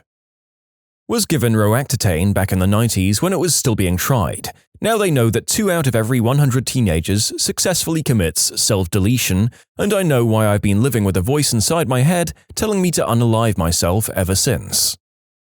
I was in a trial where they were testing a new instrument to intubate people with. Somehow it got stuck in my throat and I was choking bad as the anesthesia kicked in and I lost consciousness. It's a very strange feeling to be choking as you lose consciousness into the darkness. I thought maybe I was dying. It was traumatic and my throat was very sore for a week after that. I know it was a trial and I signed up for it, but the whole thing left a bad taste in my mouth. Seemed like amateur hour. Not as severe as the other people here, but I was in a study testing the benefits to asthma sufferers overall breathing from taking Allegra. It works okay on allergy symptoms, but didn't do squat for my lung capacity or the frequency of my asthma attacks. It was nice not to have the itchy eyes, though. Was in adult ADD trial to make Concerta being on adults with ADD. Every week dosage increased. Eventually dose went over 100 milligrams a day. I didn't sleep for what seemed like weeks and lost loads of weight. I really think they wanted to see how high they could take it. After a few weeks of that, I refused to be in the study if they raised it any more. My wife took part in a clinical trial for an HPV vaccine before I'd ever met her. The trial was unsuccessful in that the specific vaccine wasn't approved or successful, but it did provide the people developing the vaccine good data which helped them develop a vaccine, which did work. As far as I know, there was no adverse side effects. I was the reason it failed. It was a very well put together psychology experiment in decision making. It took hours just to be a part of. It was seeing if men or women would be higher risk takers. The people programmed video games, made long questionnaires, put together tons of work. We started as a group of 50 men and women, then split to 25 of each separately. Then 5 groups of 5. About 10 minutes into being in the 25-person group, I asked, "Wait, are we just supposed to avoid risks in this to get the better score?" We had been told it was the decision-making and not the risk-taking. Risk was the variable. When I called it out, we all tailored our choices differently. I was later banned from trials. My professor was kind of annoyed at me for that. What do you swear you saw, but don't have any proof of? When I was 10, we had a 14-year-old German Shepherd who was getting very sick. I was home alone momentarily as my mum went to the neighbors to pick up a book or something. Our German Shepherd came over, convinced me to walk outside with him, and started licking my hands. Looked at me and ran away, jumping fences, and never came back. He was so loyal and good to this day that no one believes me and thinks he was stolen because he would never leave. I'm almost certain that he did that because he didn't want us to see him die and wanted to go to the massive forest area and do his thing. I miss you, buddy. Those of you wondering why no one believes a kid on something that does happen a lot was that we lived in Iran at the time and the dogs, especially rare purebreds, were usually stolen, so my family thought it was a result of that. I've had glasses since the 3rd grade. I was playing tackle football with friends after school. I wasn't wearing the glasses and tackled one of my friends. Really big collision. And for a second I regained full eyesight. Then I blinked and it was gone again. My sister and I both had this before. It's often unprovoked and a rare occurrence. We just blink and wham, our vision is 20/20 for a second. Then we blink too soon and it's over. I remember grocery shopping with my mother once when I was about 13 and I blinked and suddenly had perfect vision. I saw everything clearly and could read all of the labeled sections in the back. I then blinked again and everything was blurry. I was amazed and also extremely disappointed that it disappeared so quickly. I'd just applied to a job at a gas station on a major interstate route in the US, and I was leaving the lobby of the rest area building. When I pushed the door open and walked out, I saw a seagull take flight from the top of a lamppost on the far side of the parking lot, which was shaped like a rectangle, with the building at one of the skinny ends. The only reason it caught my eye was because the parking lot was empty, save 1 or 2 cars besides mine, and it was like pushing the door open also pushed a button to trigger the bird to take off, and the timing was perfect. So I'm walking down the sidewalk and I'm watching the seagull fly in my general direction following the edge of the lot, when it gets to the corner and turns so it's going to fly directly over me. I think to myself, no way. And sure as crap, I see the seagull drop one in midair just before it gets to me. It's flying a good 20-ish feet in the air, so I simply sidestep and watch as this giant blob of bird crap splats down onto the ground, directly where I was. So the seagull saw me walk out the door and instantly decided it was going to try to crap on me. I mean, I think by the laws of comedy, the interview should have gone really well, and you just had to think to yourself, nothing could crap on this day, as you entered the lot. Although, admittedly, it would have been more fitting if the projectile had actually hit you. Sometime in the early 2000s, my wife and I went to an Eminem concert at the House of Blues on Sunset in LA. Yeah, I know, they're tearing it down, and it sucks. I saw a lot of great shows there, including his Royal Purple badness.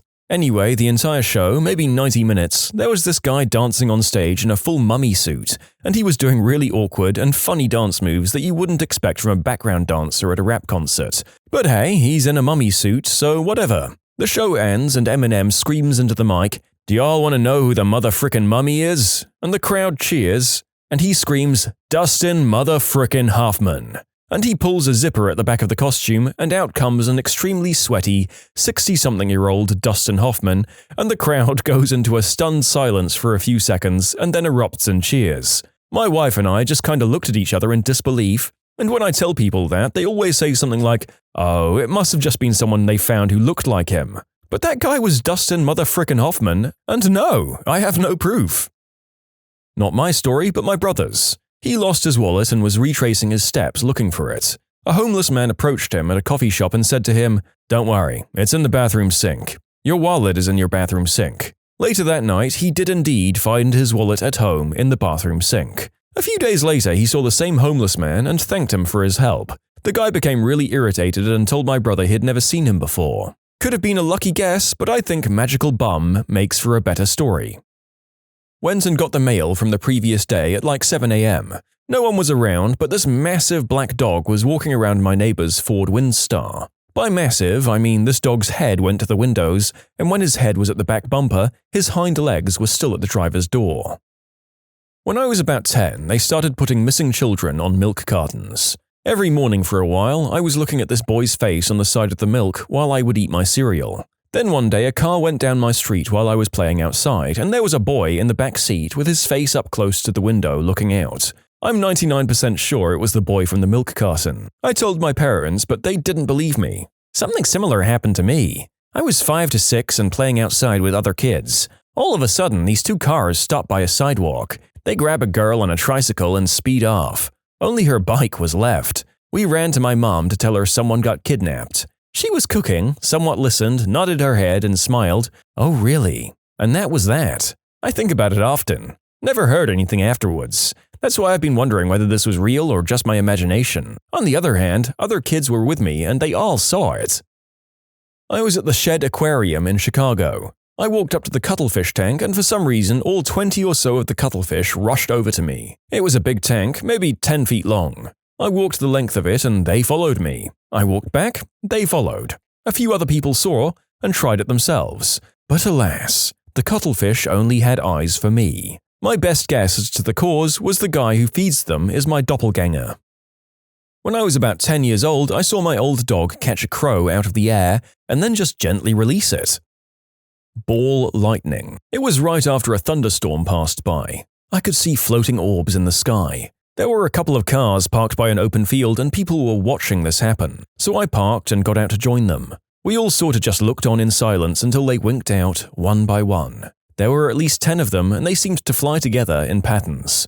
Sometimes they were fast, other times they slowed down or reversed directions. They seemed small, but I could tell this wasn't because they were far up in the sky. If I were to guess, they'd be about the size of a basketball, maybe a little larger. The whole ordeal lasted about 30 minutes. We then all got in our cars and left. I tried taking pictures, but it was dark and the lights were too faint to make out. I should have recorded a video instead. I noticed someone was recording them at the scene, so I'd kind of hoped to see it online at some point. But it's been 2 years now, so I guess not.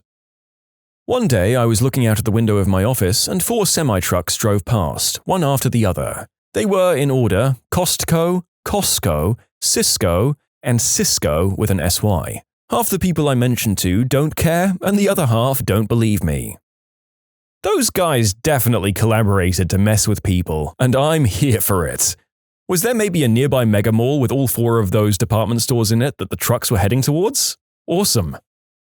A chameleon escaped from my bag when my friend was giving it to me, and it leapt into a big pile of snow. I looked around for it for a while, but I couldn't find it, so I gave up. Several weeks later, the snow all melted and I was out there and found the lizard guy partially frozen to the ground. I peeled him off and put him in one of those little plastic tanks and set it by the radiator in my house. Within an hour or so, the lizard was hopping around the cage like nothing ever happened. It lived for several years after that and was known to my friend and I as Jesus the Resurrection Lizard. I'm sure there's some scientific explanation to this, like the lizard went into suspended animation or something, which is weird because I've heard chameleons are quite sensitive to temperature, but that being said, this is just bonkers.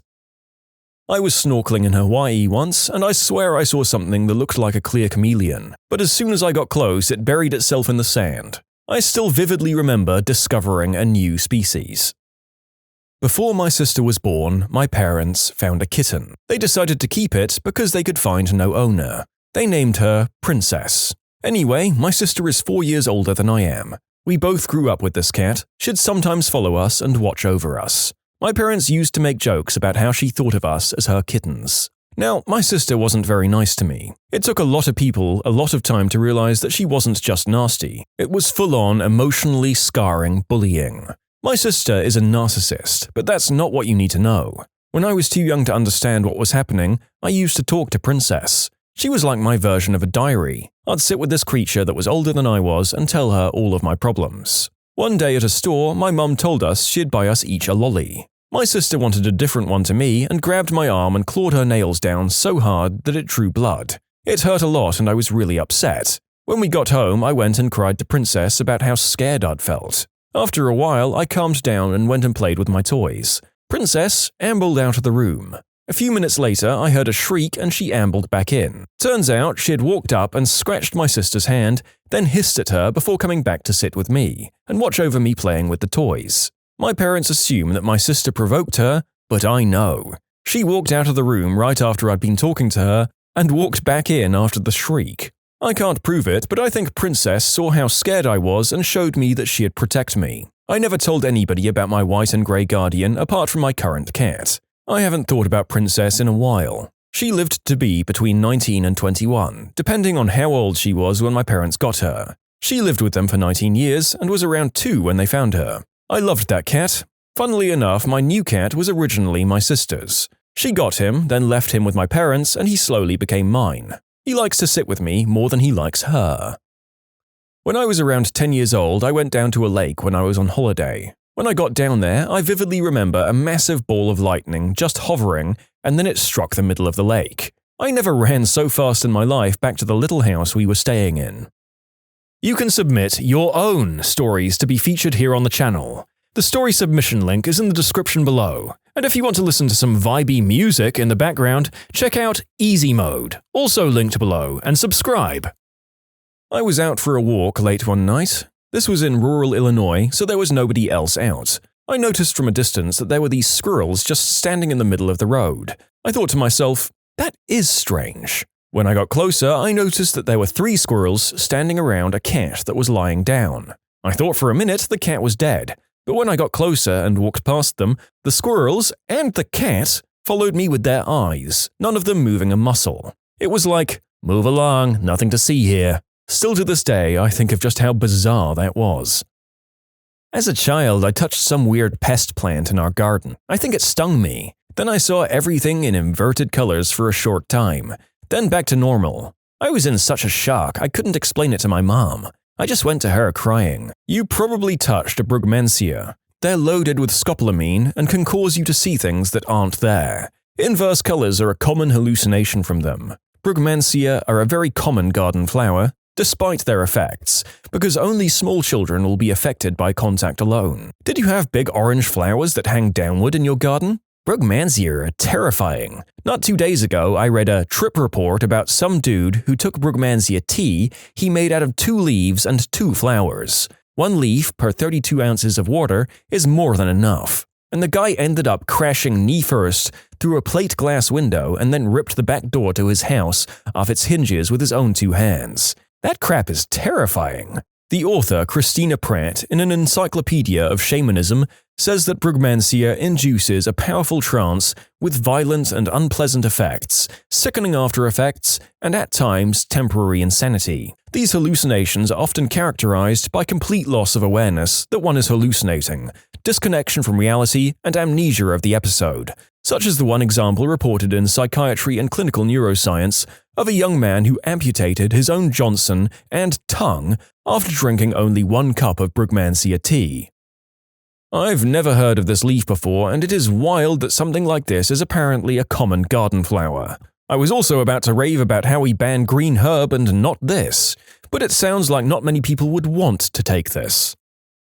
When I was about 6, my entire family was helping to build my grandparents a new house. I was helping my dad move some really long 2x4s from the lumber pile when a mouse ran out from under the board I had moved. Out in the middle of the woods, mice were no big deal to any of us. I did a double take though because the mouse was frickin' blue. I don't mean the sun reflected off its fur and it had a blue sheen to it. I mean a brilliant royal blue. He was running fast, but I got my dad to notice it too, and he agreed that the mouse was really royal frickin' blue. We've told multiple people, my mum included, and no one believes us.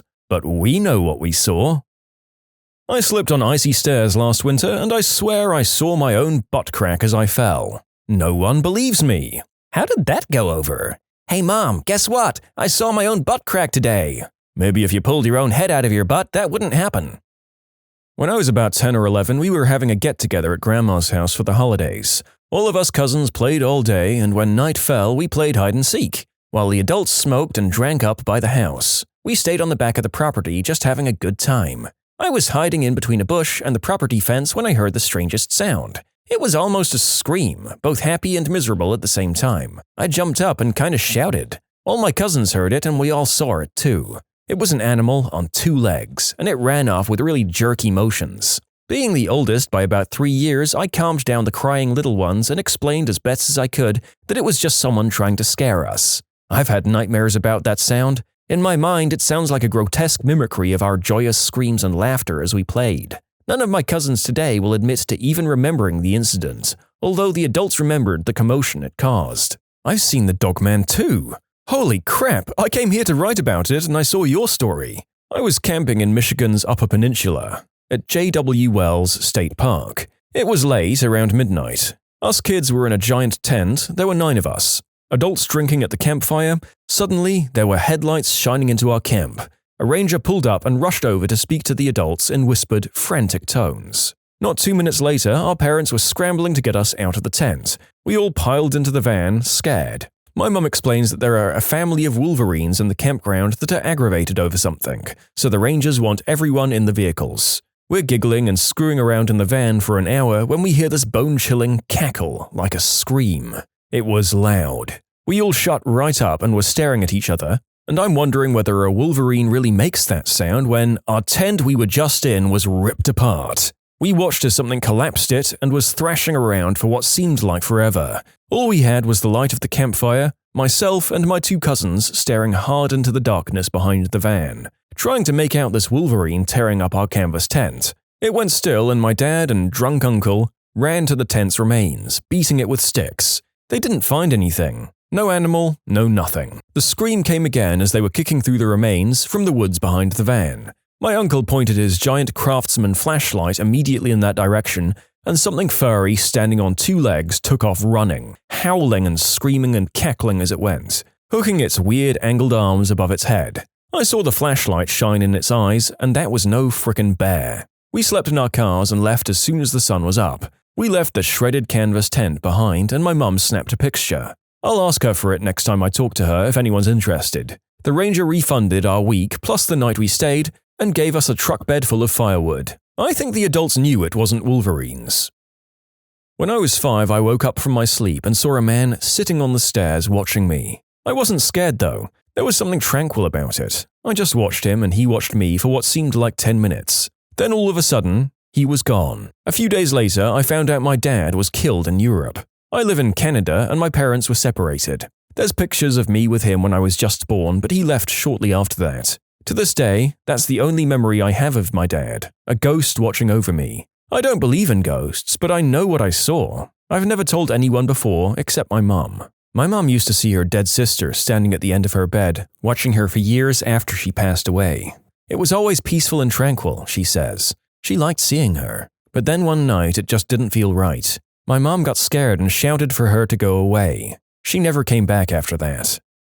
Well, that's quite enough supernatural for me for one day. No thanks, dead relatives. I don't need house calls. You can all stay in Bumper Car Valhalla or wherever you are. My mum, dad, and I were driving through rural Alabama late one night, headed to see family for Christmas over 10 years ago. We were in a Ford Explorer. Mum was driving and Dad and I were sleeping. I woke up for a moment in the back seat just in time to see what looked like a buffalo dead in the road, and then the Explorer went up and over the dead buffalo and it scraped the undercarriage of the car. I asked my mum in my sleepy days, "Was that a buffalo?" To which she replied, "I don't know." I closed my eyes. My friend and I were watching basketball in the early days that Charles Barkley was a panelist. He was apologizing for calling a team midgets and saying that he knew it was offensive. But as they were going to commercial, we both heard him say over a hot mic, "Besides, they shouldn't hate me, they should hate God." My friend and I were amazed and convinced he would be fired. But not only did we never hear about it again, the clip doesn't even exist online anywhere. It's as though we had a double delusion. One time when I was really young, like maybe 10 years old, I came home after school and was making myself a salami sandwich. I pulled the bag of salami out and took out 2 slices. I slapped the 2 slices together, and suddenly they became one. I tried my hardest to separate them, but there was no seam or anything that I could split them up with. I even showed it to my mum, but not a single person believed me when I told them. I had fused 2 pieces of salami together. Cold-cut welding. I'm in line at a cafeteria. The guy in front of me is holding out a pudding cup. Someone walking by stumbles and falls into pudding cup guy, knocking his pudding cup out of his hand. While everyone is looking at stumbling guy, the pudding cup goes a good 2 feet straight up in the air. Pudding cup guy is totally focused and at the last second, turns and catches the pudding cup behind his back. He looks at me, smiles, and that was that. No one else saw it. A monkey jumping from car to car on a busy street. I could probably draw a sketch of it even though this happened about 5 years ago. Definitely one of the most odd things I saw. Unfortunately, everyone thinks I'm telling a bad joke when I explain what I saw, or they just nod it off and continue not giving a frick. In 1994, on a farm in the southern Midwest United States, 5-year-old me has this huge yellow lab, sweetest dog in the world, who one day suddenly lost her crap barking and ran outside. Being 5, I followed her and watched her run out into the cow pasture, where the cows were suspiciously nowhere in sight, and she went toe-to-toe with a fricking grey wolf. That area at the time was definitely not wolf country. Coyote, sure, but there's no way that was a coyote. The thing towered over my lab, and I'd seen plenty enough coyotes to know that this thing was not one of them. My lab barked her damn head off right in his face, and after about a minute he tilted his head and then just turned around and disappeared into the woods. Found all the cows at the opposite end of the pasture circled around the 2 calves we had. They were never terrified of coyotes and they had no fear of domestic dogs. The Labrador literally climbed over them when they laid down and would tug on their tails. The cows gave no fricks. I'll go to my damn grave saying it was a wolf I saw, but nobody believes me, of course. I've spent years researching wolves and wolf hybrids, but every picture I've seen of both the animal and the paw prints he left behind says it was very, very, very much more wolf than coyote or dog or even a mix. What food would you pay not to eat again? My grandma's. She's never cooked with herbs.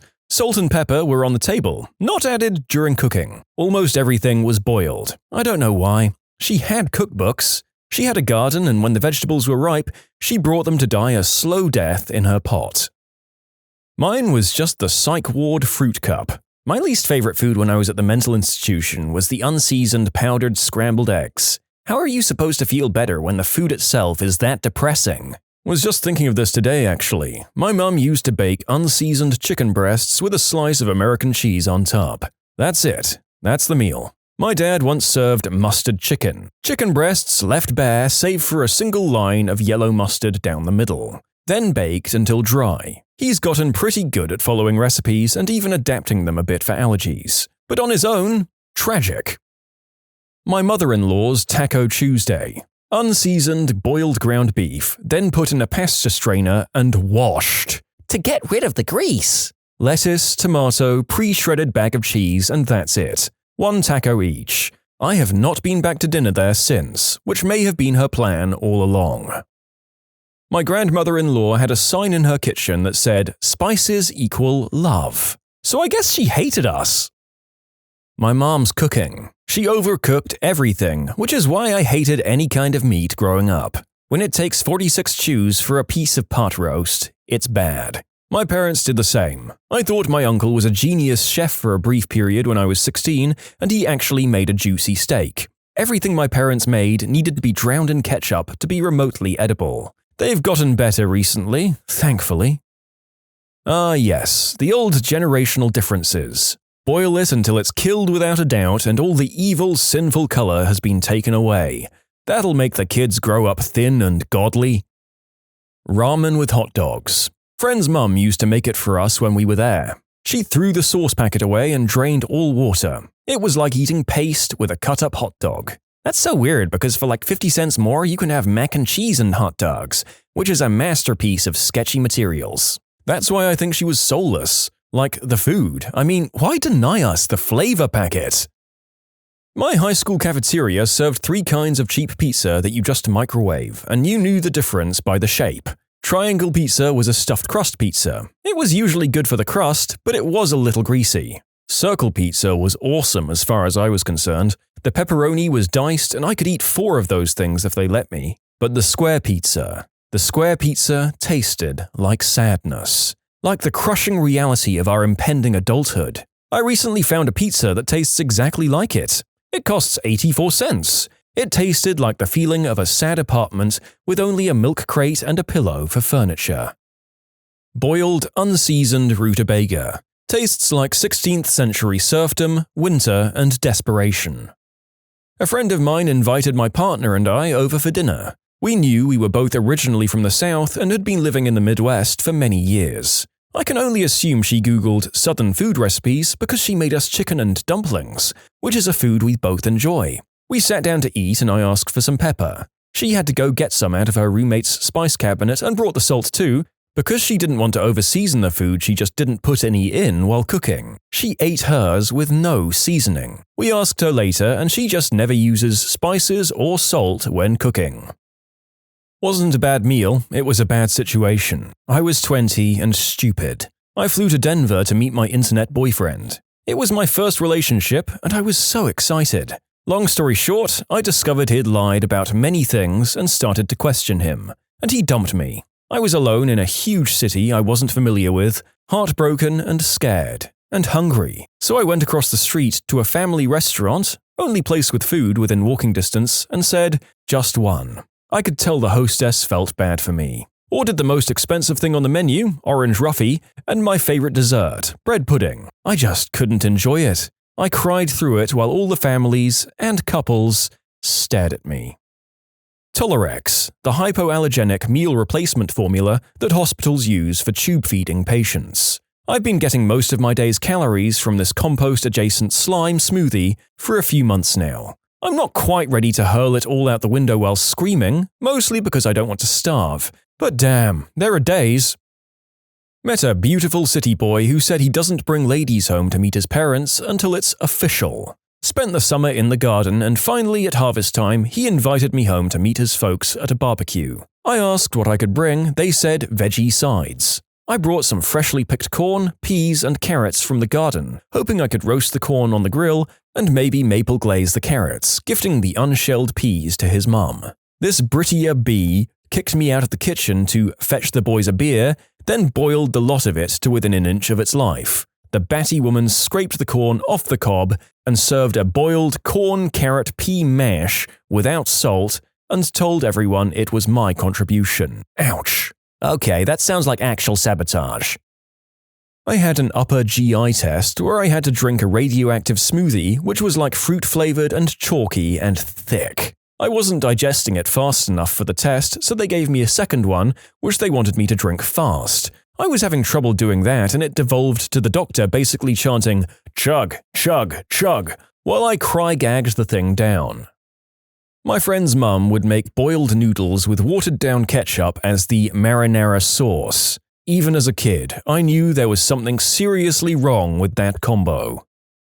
My grandma's turkey sandwiches. There was nothing wrong with the taste, they tasted fine, if a bit off. 2 turkey slices with lettuce, cheese and ketchup.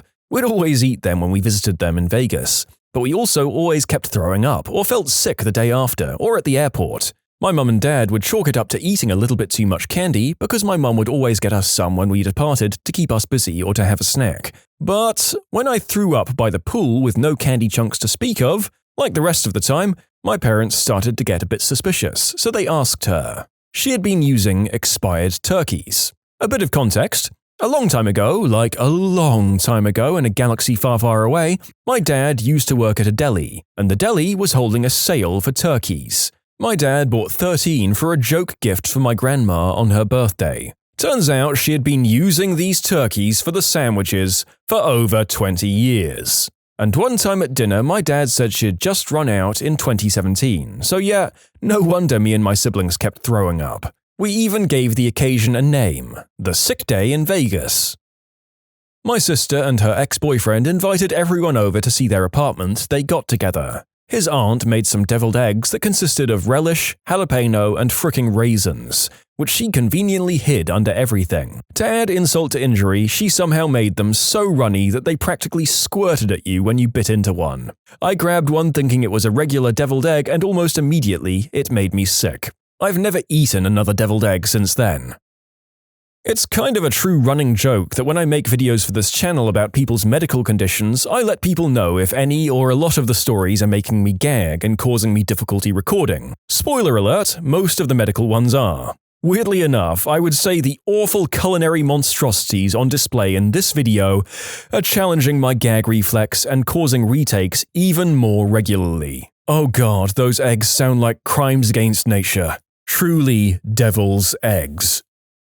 A burnt lasagna from Wegmans that a former boss deemed fitting for a company Christmas party. It was made by strangers' hands and served by an emotionally hollow jerk to people he viewed to be as interchangeable as the parts on the machines we were hired to repair. It was the most evil lasagna that I'd ever sunk a fork into. Reminds me of the time when my former employer brought us one large pizza and large salad for our shop, about less than 15 grown men, and then invited the other shop to join us too, about another 15 dudes. The most embarrassing thing ever. This was for sending out a project that was overdue due to management and owner. God, the mental image of 30 dudes standing over one box of sad-looking pizza and some leaves is sending me. A bee flew into my mouth when I was a toddler. The way my mom cooked meat when I was growing up. Take the frozen steak, put it on a cold pan, turn the heat on, wait. No oil or anything. Burnt on the outside, cold and raw on the inside. She was my inspiration to learn to cook. My mother had the exact same approach to cooking, except she deep-fried.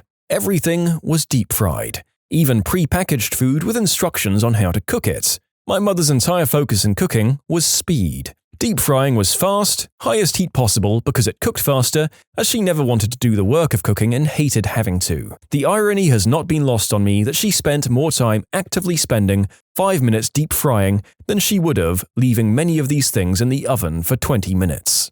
Of course, this resulted in some absolute disasters that were burnt on the outside yet raw in the middle. I didn't know the butter in a garlic Kiev was supposed to melt until I was cooking for myself. Worse though is I've been sick numerous times due to eating food that's simultaneously burnt and raw. Chicken that runs the color scale from black to white to pink was a common occurrence. Growing up, my mother always assumed that I was a fussy eater because I regularly left food or turned my nose in disgust at the abominations she served. Turns out, once I took to cooking for myself, she saw that actually I loved a lot of food when it was actually cooked in an edible manner. My husband's parents boil a lot, but the boiled asparagus they served up at Easter dinner every year just kills me.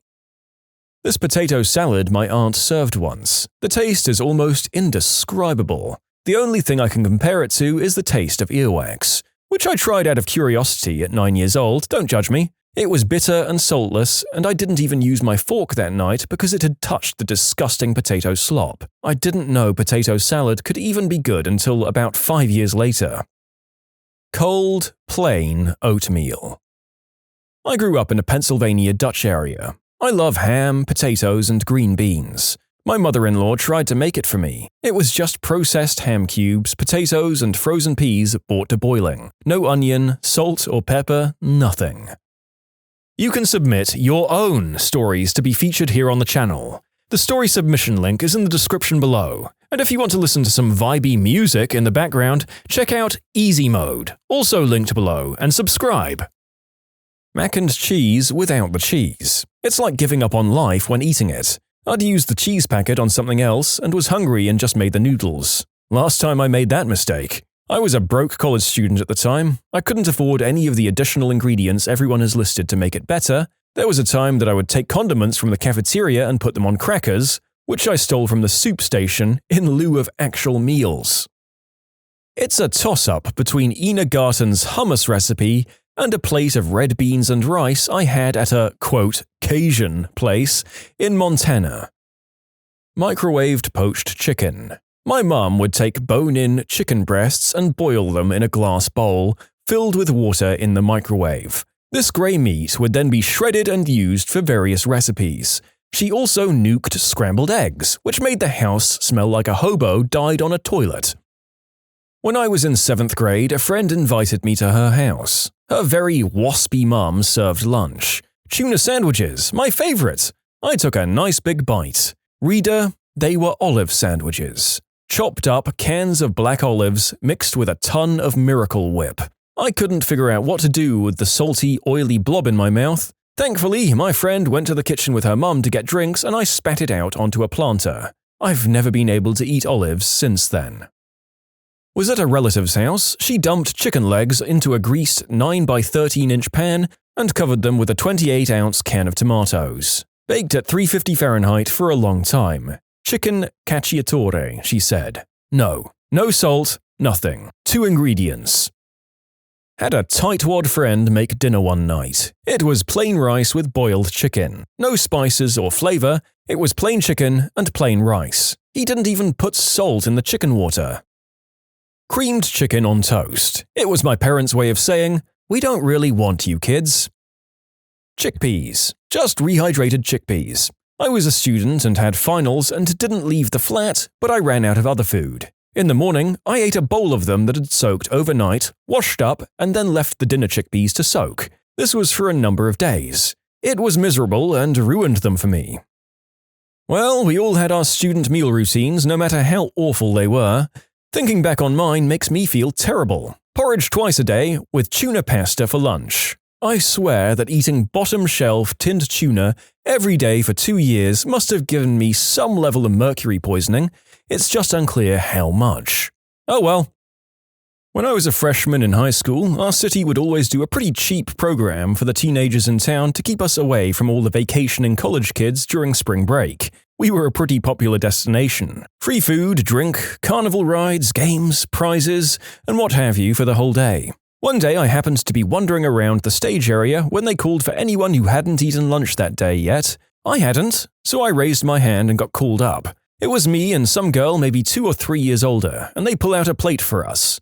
Cheeseburger, fried chicken drumstick, bag of flaming hot Cheetos, big red soda, and a brownie. We get ready to dig in when the host says, "We don't really have time to watch you guys eat all this, so tell you what, let's make this easier for both of you," and they bring out a blender, shove everything inside, and puree everything together. The smell was sickly sweet like fresh spew and stuck to the sides of the bottle they served it to us in. The host said they only had one prize for this game and whoever drank the most of the mixture would win. Being a idiot teenager, I went cheers to the crowd and upended the bottle down my throat. It was like someone took a slushie and ran it through broken glass. It burned the throat as it went down, stuck to the roof of my mouth, and chunks of poorly ground bone got lodged everywhere. It did go down though, and a full minute later I had an empty bottle and a stomach full of satanic diarrhea. And the prize? A t-shirt. The same t-shirt we all got for simply buying a ticket to the program. I threw up about 10 seconds after walking off stage. Hospital turkey sandwich. Unseasoned pork chops. Literally water if it was a food. Cabbage lasagna. Basically using cabbage instead of the lasagna sheet thingies. That's a shame because at that point they could have just made cabbage rolls and had an actual food that tastes good. A Midwestern church potluck dinner. I didn't know so many different casseroles could all taste the same despite different ingredients and be so bland. My mother-in-law once made a grilled cheese sandwich by placing a slice of cheese between 2 pieces of bread and then nuking it in the microwave for a full minute. They always do everything 1 full minute at a time. That's the way us kids could safely make a grilled cheese without using the stove. But we toasted the bread first and then nuked it for about 10 minutes or so. My mum makes constant sarcastic remarks about my cooking. This is the same woman who says boiling pasta in salty water makes it too spicy. Luku. It's a staple in the Congo. You take the root of the manioc plant, soak it in water for a while to remove the cyanide, dry it and then pound it into a flour. To make a meal, you simply mix it with water. It has the consistency and taste of Play-Doh. Cyanide, you say? Yeah, it causes problems when people are really starving and don't want to wait the couple of days until it leaches out. Some eat it raw, and there were some deaths due to cyanide poisoning. My mother-in-law brought us a chicken soup soon after I had a kid. She's not a good cook, but had recently learned you can make soup from a rotisserie chicken carcass. It's so easy. You just put it in the pot and add water. Well, there's a little more to it than that if you want it to be a good soup. So we got boiled chicken water made from a few days old carcass. She didn't boil it long enough to be flavorful. There were no seasonings. She didn't put salt in to make it healthy. She put canned green beans in it, which is like one of two foods my husband utterly despises for reasons she should well know. And celery. Bland, celery-flavored mushy bean and old chicken water. I'd rather she'd tossed me a can of Campbell's. Growing up in England in the 60s and 70s, there's a reason people from all over the world told jokes about the food there. My favourite joke about England is, I can't believe they had the audacity to destroy so many cultures to get spices and then never use any of them. I used to sleep over at one of my friend's houses as a kid, and his mum would make breakfast for us. Same thing every time, scrambled eggs on white bread. Not toast, just cold, straight out of the package white bread. It just tasted weird and soggy and limp with those eggs on there. I was always secretly wondering what the heck the deal was. We were 60 seconds of toasting and a touch of butter away from a perfectly decent breakfast, but their whole family ate them that way, on cold, boring white bread, so I just kinda sucked it up and did it. It was so disappointing. And it's not like they were poor either. They had a fairly huge house in a damn pricey part of Long Island. The dad was a dentist, and they were doing fine.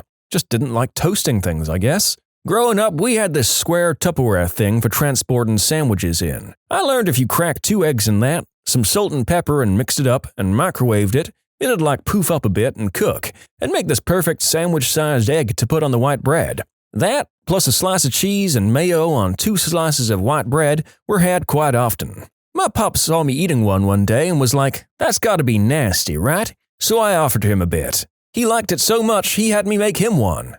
And that was my first baby step into becoming the redneck Iron Chef I am today.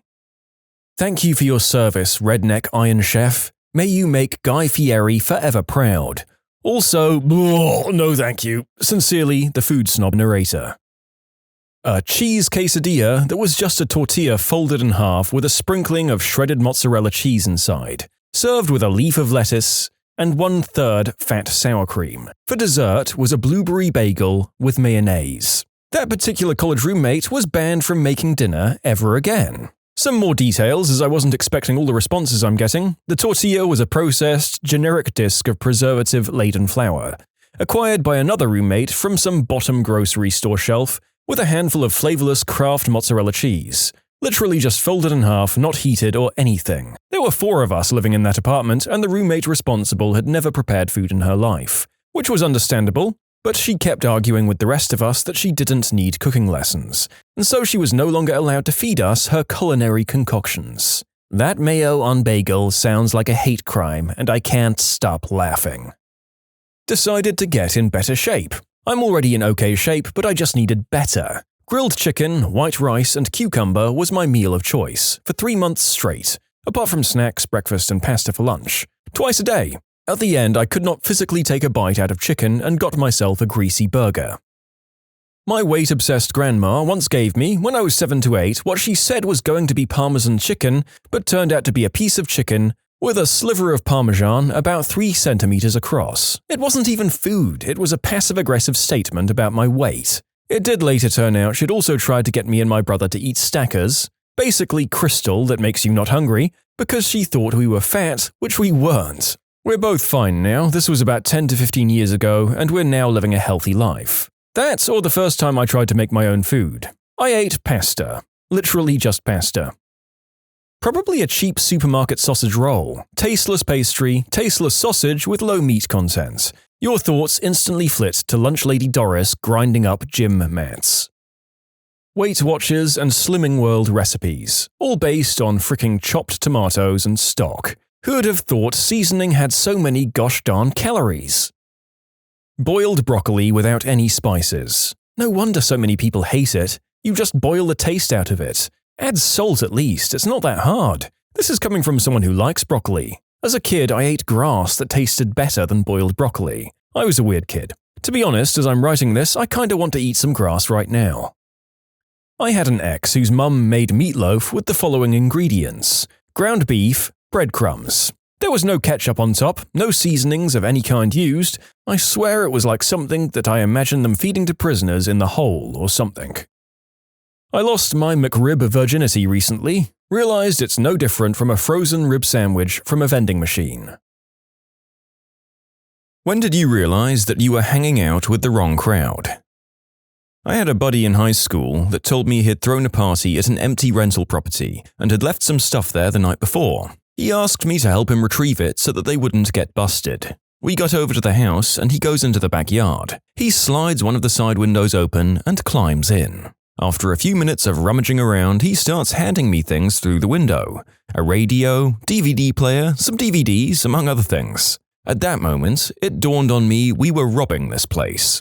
I set everything down on the ground and without a word got in my car and drove off. Apparently, he panicked when he noticed I was gone and thought we'd been caught. Supposedly, he took off out the back door and jumped the fence.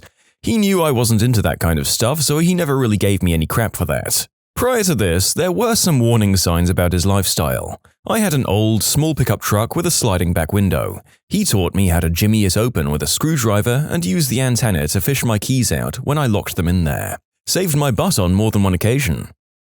When I hadn't been invited to see any of them in 3 months, I was always initiating contact, and they all hung out without me practically every day without ever inviting me. My husband did the same thing. One day he stopped texting people and wanted to see how long it would be until they texted him.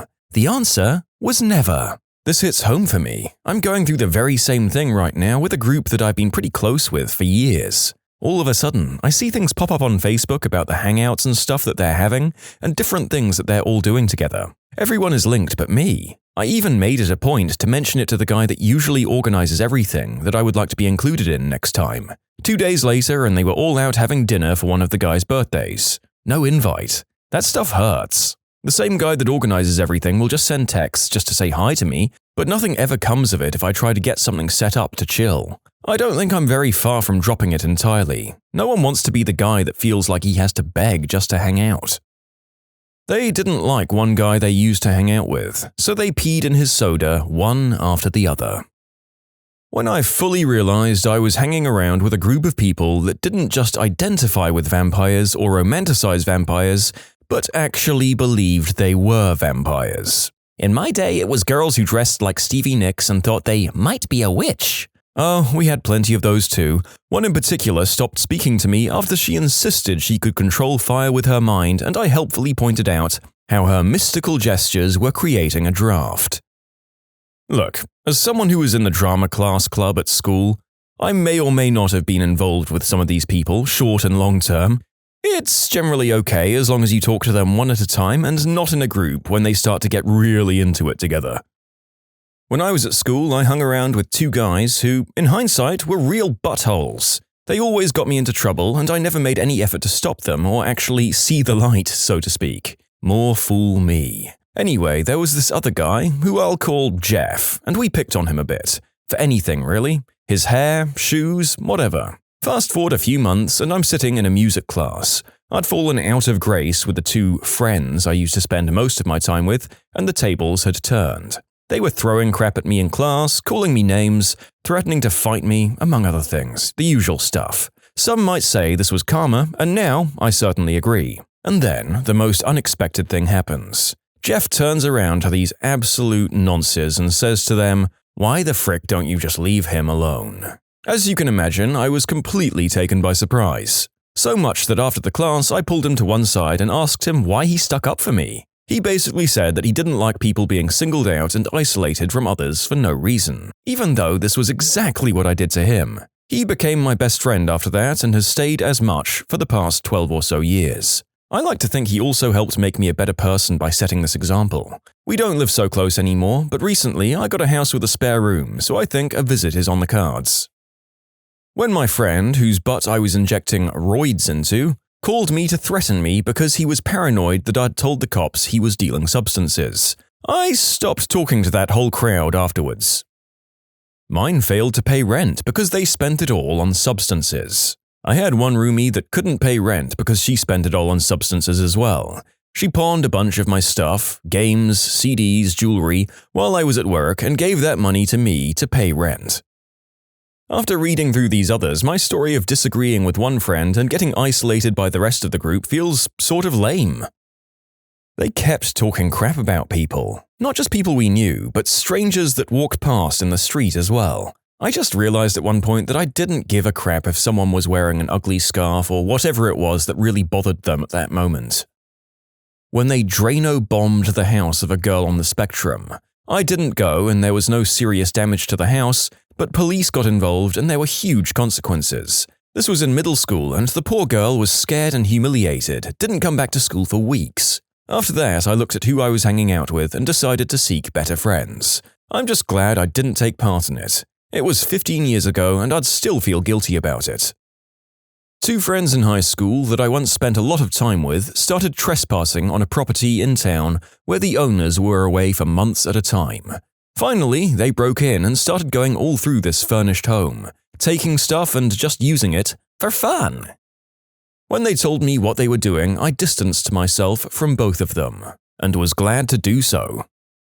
When I realized I dealt with 90% less drama while not hanging out with them. In defense of being friends with those people, it does make the dramaless moments all the better when you have something to compare it to, so they really did you a solid. When they started making fun of a young lad who'd been beaten up by his girlfriend. When me and my friend got jumped and I got on the phone for the cops as soon as I got free. When the attackers saw my phone come out, they ran for it. The next day, my friend started spreading rumors that I left him to the attackers. I got an ambulance for him and everything. He took pride in constantly belittling me and turning people on me, so that was pretty much the last straw for me. Oh, and I just remembered an even worse story. Different friend, same friend group, but there was a girl in the group that this guy was trying to impress, so he thought the best way to do this was to hold a butcher's knife to my throat and periodically throw knives at me and the guy from story 1. Needless to say, it didn't really work. When my friends of 10 years said to me, "Stop fricking following us," I cried afterwards. The same thing happened to me in middle school. A girl I was good friends with all year, we visited each other's houses and everything, just turned around one day and told me to stop following her. Then, like 5 years later, she tried to sleep with my boyfriend. F you, Cassie. When I watched a guy basically judo toss a cop, that cop was only trying to break up a fight the guy started over someone else apparently looking at him wrong. They were friendly and apparently mature people, with families and insofar as we could all see, an honest means of livelihood. I got introduced to their siblings, family, and it all seemed well. Until that moment. One of them began to narrate how great his life was as a hoodlum and a gangster, and how he enjoyed destroying properties, beating up people, and how great it felt as people used to get visibly scared of him as he walked the streets back then. Its climax was that he had murdered a guy in cold blood just because he was trying to defend his property from the guy. That was just the icebreaker. Another guy jumped in and boasted of how many people he had killed. When someone asked him the proof, he calmly went in and brought back a file. All his arrest and jail records. And that's your cue to exit right there. And if that's the stuff they were talking about in front of the family and siblings, what's the stuff they were holding back on? Were they secretly shoveling puppies into a furnace in their free time? One night I was invited to hang out at a party of co-workers after work. Shortly after I got there, the co-worker got into a big verbal fight with his girlfriend, and then pulled out a piece and started waving it around. Suddenly, I had to go to the bathroom, which was fortunately by the door. I noped out of there. In the long run, nobody got shot, but I never hung out with them again. One night, me and several of my then friends brought a quarter of the most powerful magic fungi I'd ever experienced. We went out to this empty summer camp to eat them. It was fall, so the camp was pretty much abandoned. We were all tripping hard as frick outside for an hour or two before it started to get cold. We decided to all get in my car for a bit and turn the heat on. So here the four of us are, sitting in my car, tripping like heck. At this point, friend A spits a loogie into his hand, stares at it for about 5 minutes, and then turns to friend B and screams, "You motherfricker!"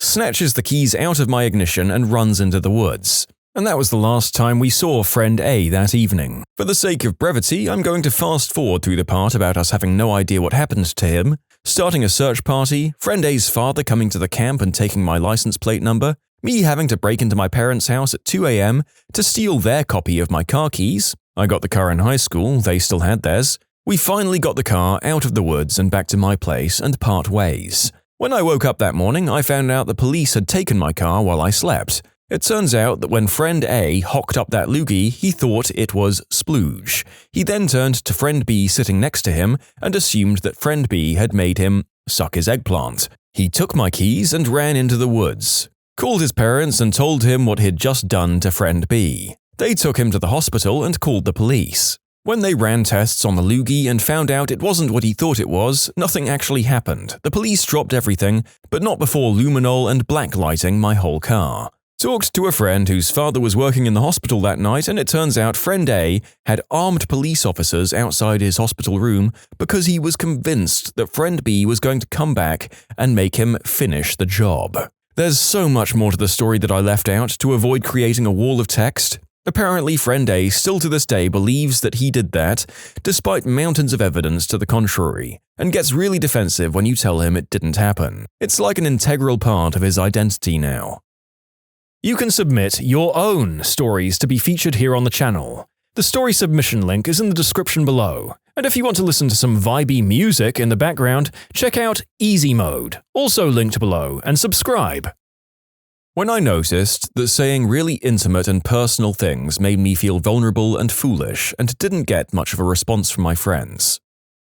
I grew up with the wrong people, and to be honest, I enjoyed most of it, but I realized about 3 years ago when my daughter was born that it wasn't the lifestyle for me. I hope this is still relevant, because I'd like to share my story. I grew up at the football stadium in Italy, and at 14 years old I started hanging out with a bad group of ultras, extremely dedicated fans which you find all across Europe for those who don't know. My parents would give me money to buy tickets and go on the coach to away matches, but they didn't know just how drunk I would get and exactly what kind of things I did. By 17 years old, I was already taking white snow and taking part in organized fights almost every single week. It was a high like you can't even imagine. We'd sing, drink, take substances on the coach, and when we got there, we'd get into fights with the local police or other fans. My specific group contained about 35 to 50 people who filled out every color of the hate group rainbow. I remember when I was 20 years old, I threw a flare at a man on the way to the stadium and it hit him in the face. I don't know how that ended for him, but we ran away after that incident.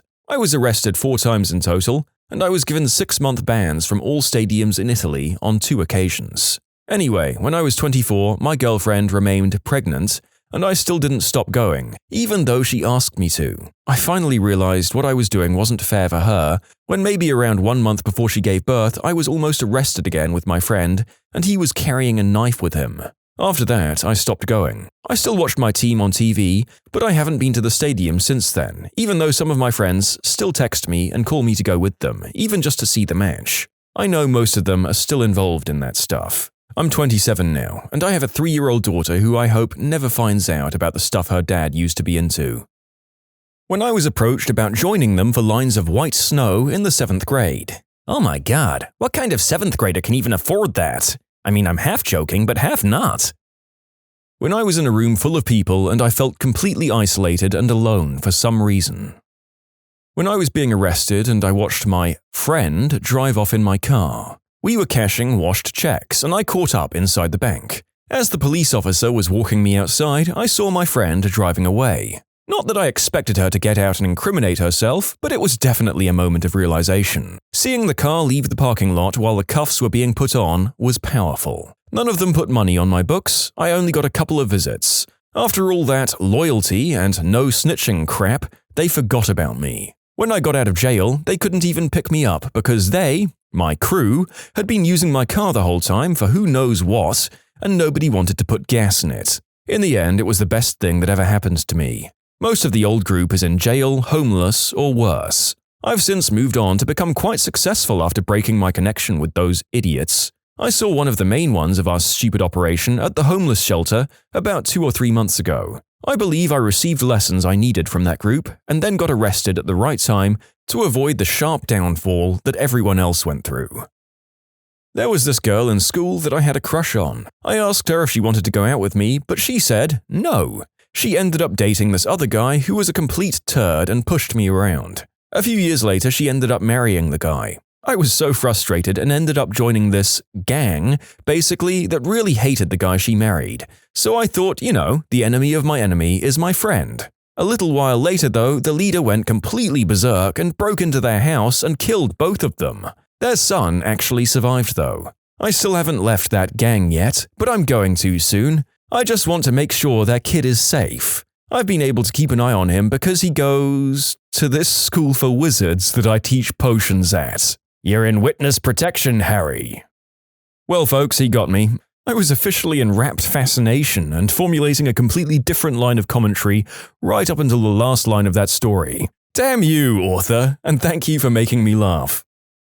When I realized I had nobody I could call to help me immediately after I was the victim of the unspeakable act and stuck with the perpetrator. After I got clean, I realized my friends had only been substance buddies.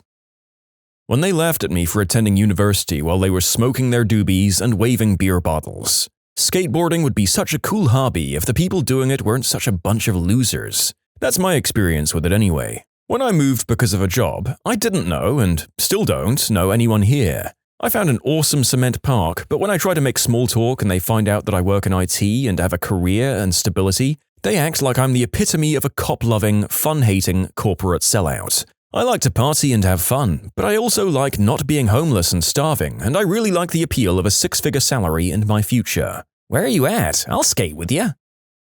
When my ex was in the hospital and everyone was too busy to drive me to see her, I realized the wording may confuse some people. She was admitted to the ER because she had almost fainted or had fainted. I get a text from her saying that she was going to the hospital. That was the text, no details other than that. That's when I called people.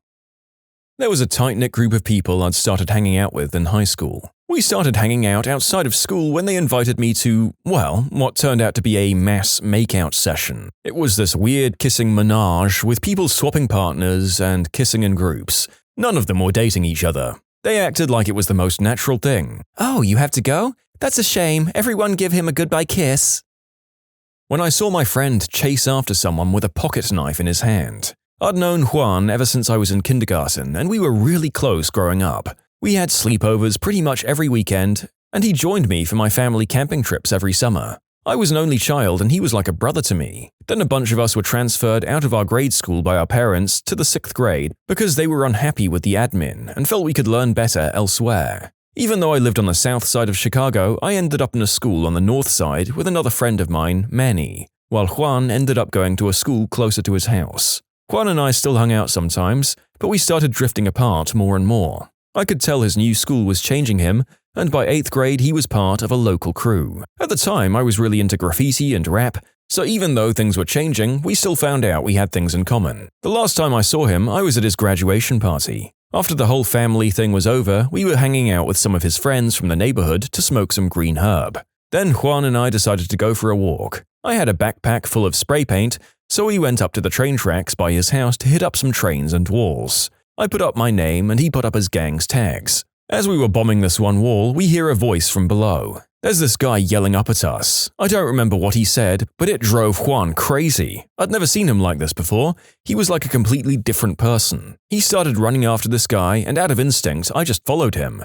The other guy bolted, and he chased after him, and I chased after Juan. After a few minutes, he lost him and stopped, and I was finally able to catch up to him. He still had that crazy, angry look in his eye, but I also noticed he had a knife in his hand. It was then that I knew I didn't belong there. He started talking about getting a couple of other people to find this guy. Apparently they had some beef with him, which is why he was so angry. I convinced him to let it go for now and go back and smoke some more green herb to chill out. We did, and I crashed at his house, just as I'd done for so many years. But after that night, I wanted nothing to do with the lifestyle he was getting involved in, and even though we still talked on the phone sometimes, we never hung out again that summer. After we started high school, we lost touch completely. I still thought of him a lot and wondered what happened to him, so I'd Google him sometimes, but never had any results. It wasn't until last year I finally found him when I used his middle name in my search. There were about 6 or 7 different mugshots from his various visits to county jail, mostly on possession charges. It made me sad, but at the same time I was glad I didn't go down the same path.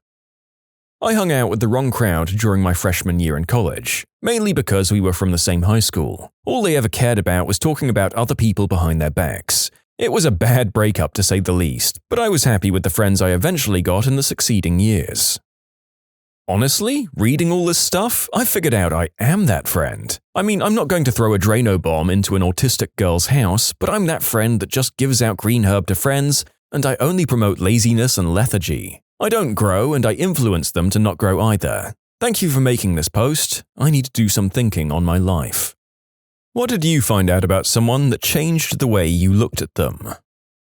My roommate punched himself in the eye and faked being jumped because his girlfriend was about to break up with him. They're now married.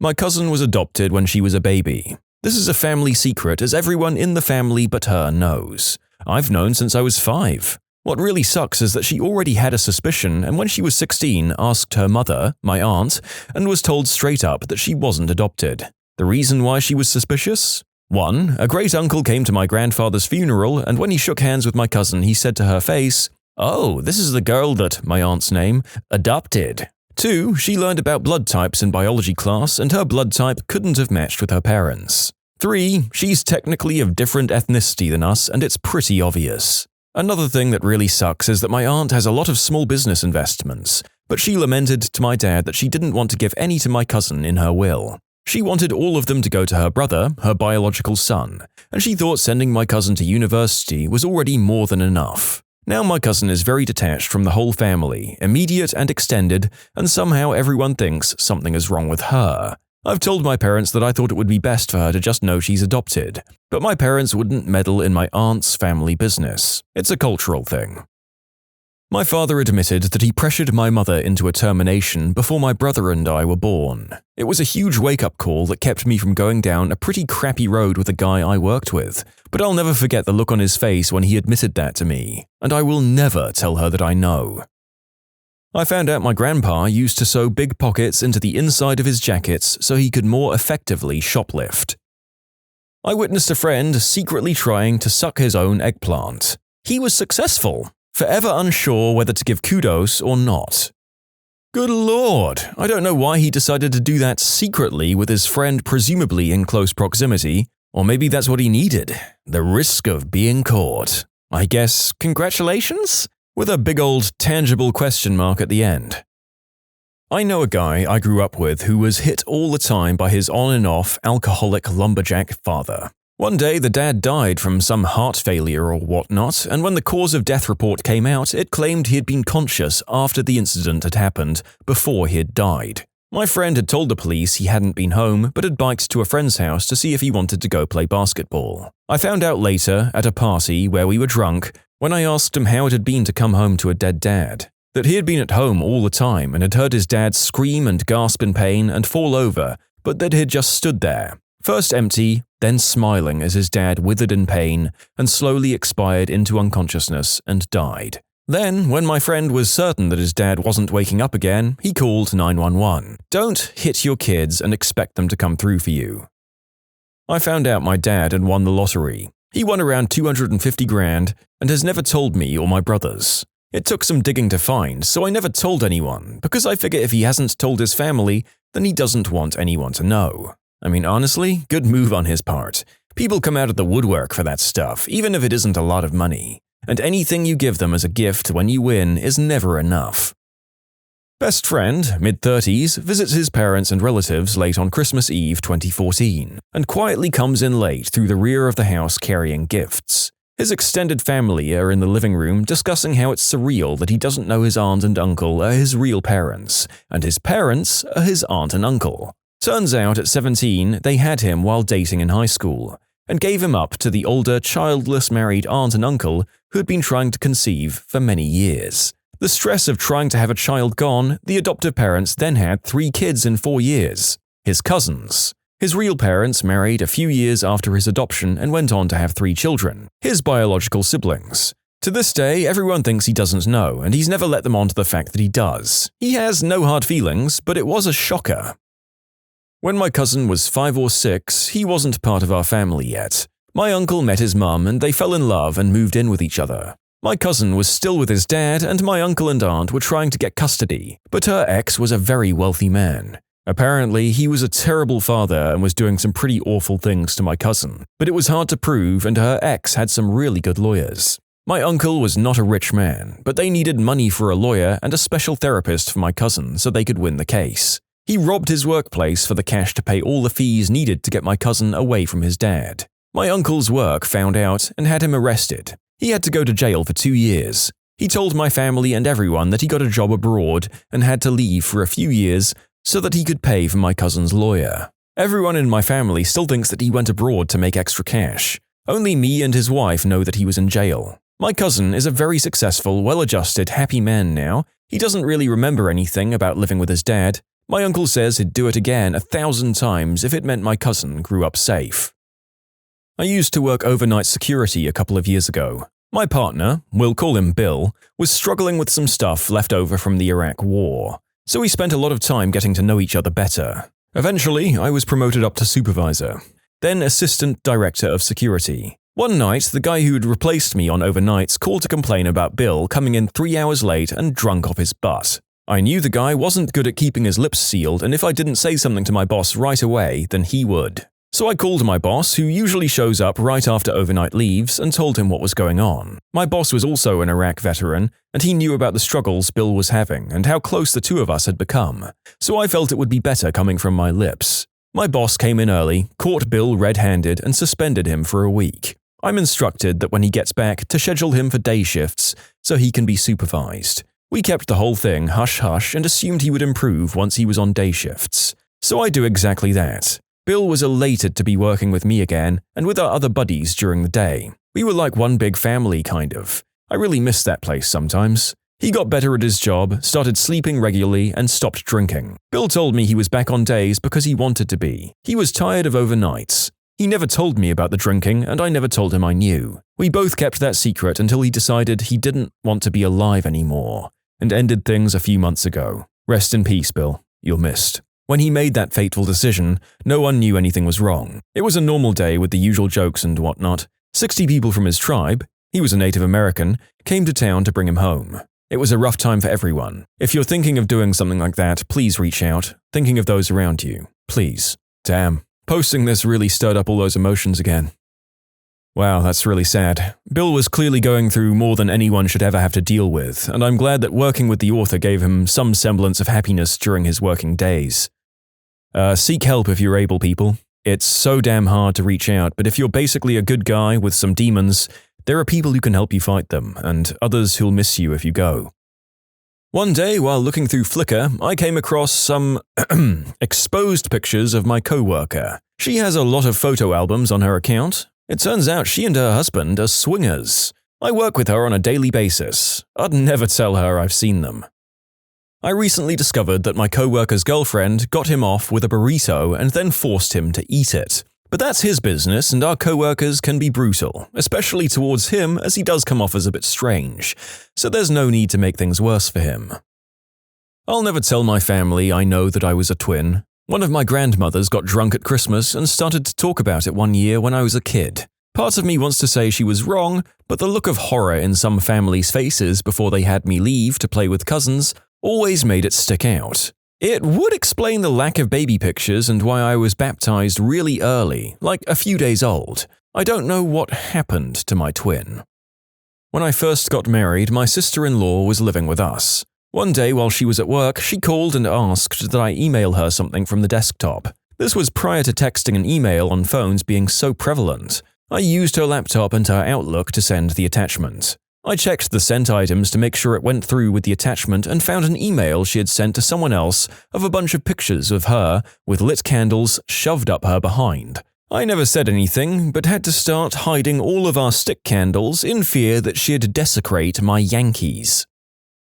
My ex used to go through my browser history and emails. She never found anything, but always thought I was up to something. I know this because I read her diary every day. Sheesh. Sounds like you two are made for each other, buddy. This one is a bit darker. My mum passed away a few years ago from cancer. She went in for an operation for something mundane and they found out that she had it. My parents work hard and were good at saving. My mum managed the finances and did an amazing job. Now my dad is alone and keeps telling me, "I wish your mom was here. I don't know what to do with all this money. She would have known how to spend it together." The sad truth is, before my mum went for her operation, she planned on leaving my dad after the whole ordeal was over. She told this to me privately. My dad basically told me the same thing privately. After she got diagnosed, he stood by her side and worked from home for months so he could take care of her. He also did an amazing job arranging all aspects of her funeral, even though my mum entrusted that to her sisters. I told my sisters, but I don't think I could ever tell him. You can submit your own stories to be featured here on the channel. The story submission link is in the description below. And if you want to listen to some vibey music in the background, check out easymode, also linked below, and subscribe. A close friend that I'd roomed with at college once had me log into their emails to print out tickets. I found the tickets, but also a decent amount of evidence that she was into doing a lot of number 2 related stuff in the bedroom. Not sure that there's ever a way to bring that up in conversation. My takeaway? You should use a separate email for your adult interests and businesses. And what did we learn today, people? Never under any circumstances let anyone you love or care about use your computer. I have a couple of friends who are siblings in our friends group.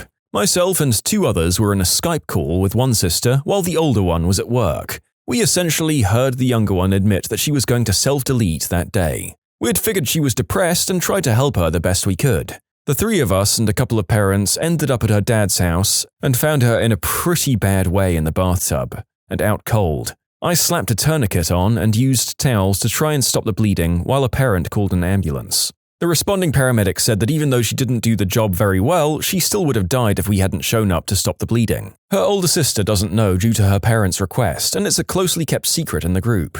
Whoever wasn't there doesn't know. Her father, who hated me for other reasons, always invites me out to different events, but still keeps up the impression that he doesn't like me. It's kinda weird. The sister is alive and well, by the way. She's happily attending FSU. Haven't spoken to her very much, but last I checked, she was dating and getting help. Older sister still doesn't know about the incident. Crikey. Unreal that a family member doesn't know about something like that. But I'm not sure how I would have broken the news to her after her parental request. Maybe she'll eventually tell her sister of her own accord, but at this stage, maybe it's better she doesn't tell now, after keeping it under wraps for so long. Up to them. One of my good friends is positive with a transmitted disease. I found out through the grapevine and immediately understood that I shouldn't know that about him. I've never said anything about it to him, but I've made a distinct effort to be more available to him as a friend. I figure if he ever wants to tell me, he will. If not, he could still use some kindness in his life.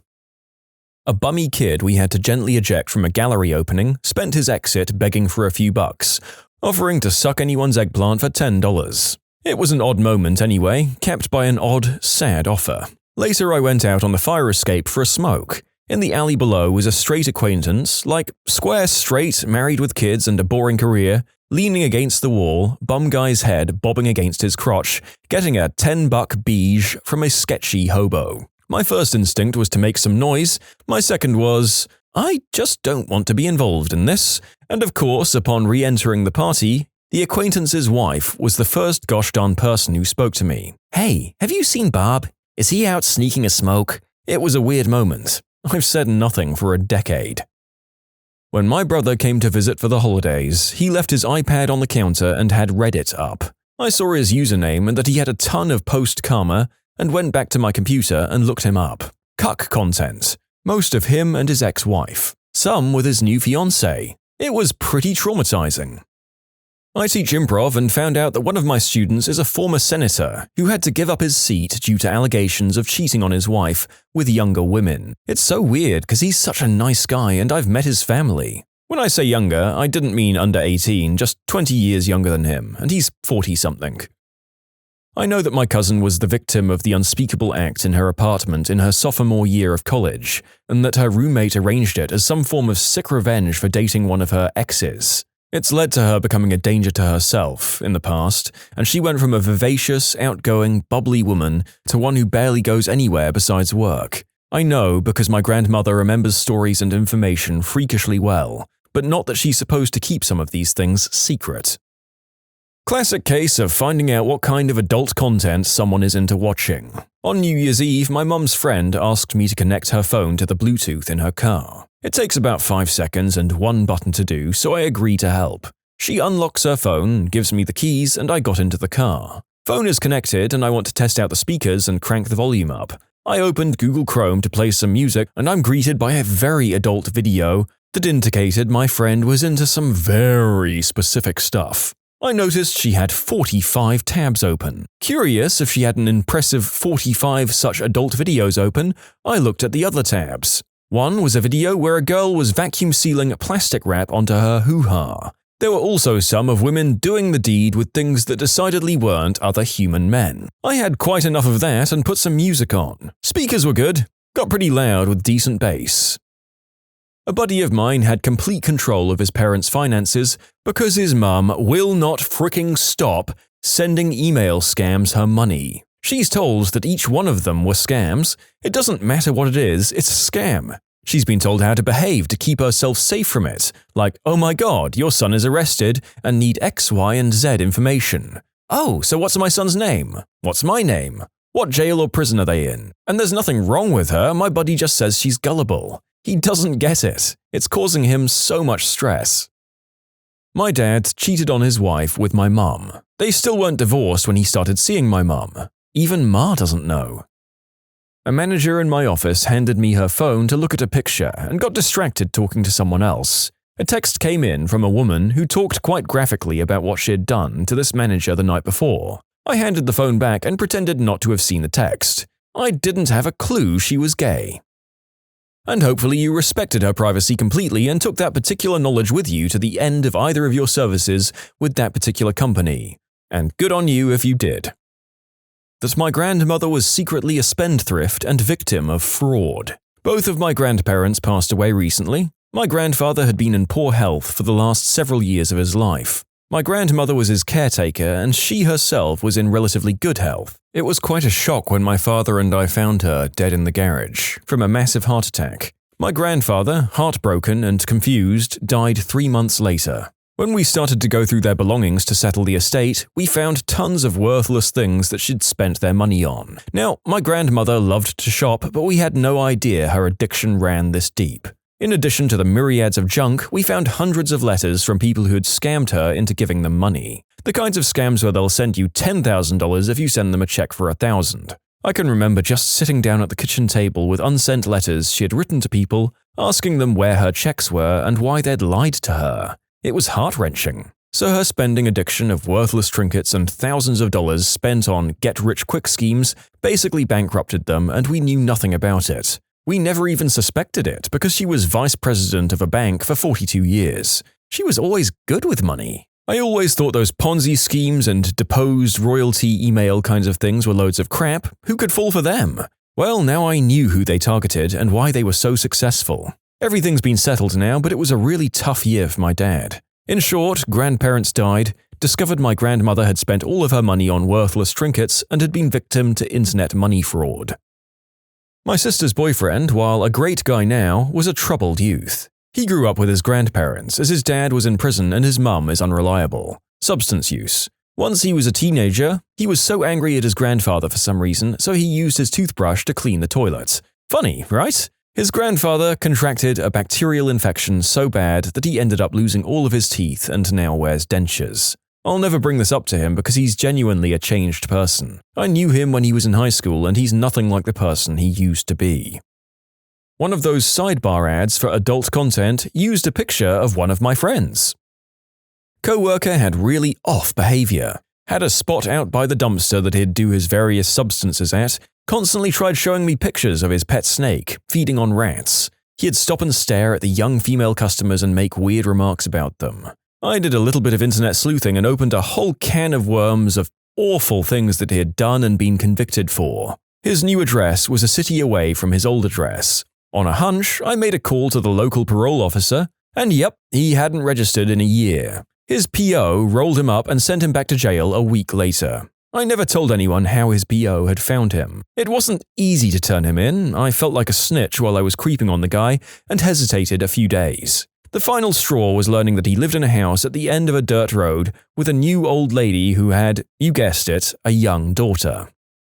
I'm in a fantasy football league at work. I was over in the fantasy football Reddit and saw a post that was identical to a question my work buddy had asked me that day. I looked at his username and he used his real first name. Checked his user history and yeah, it was definitely him. Instead of spoiling it with a, gotcha buddy, right then and there, I've been following his posts and giving him bad advice on drops he should make and lopsided trades he should specifically make with me. This all started 2 years ago and he's since dropped out of contention and is now a basement-dwelling bottom feeder at about 9th or 10th place.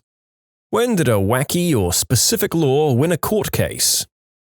I got a pro bono client's removal by USCIS cancelled. He had a low-level substance possession conviction from the early 1980s. During that brief period, the active ingredient of Imodium was illegal under state law but not federal law. So I successfully argued that they couldn't prove it wasn't a conviction for possession of a substance that was federally legal at the time, and as such was not subject to removal. The argument worked and my guy went back to his business and his family.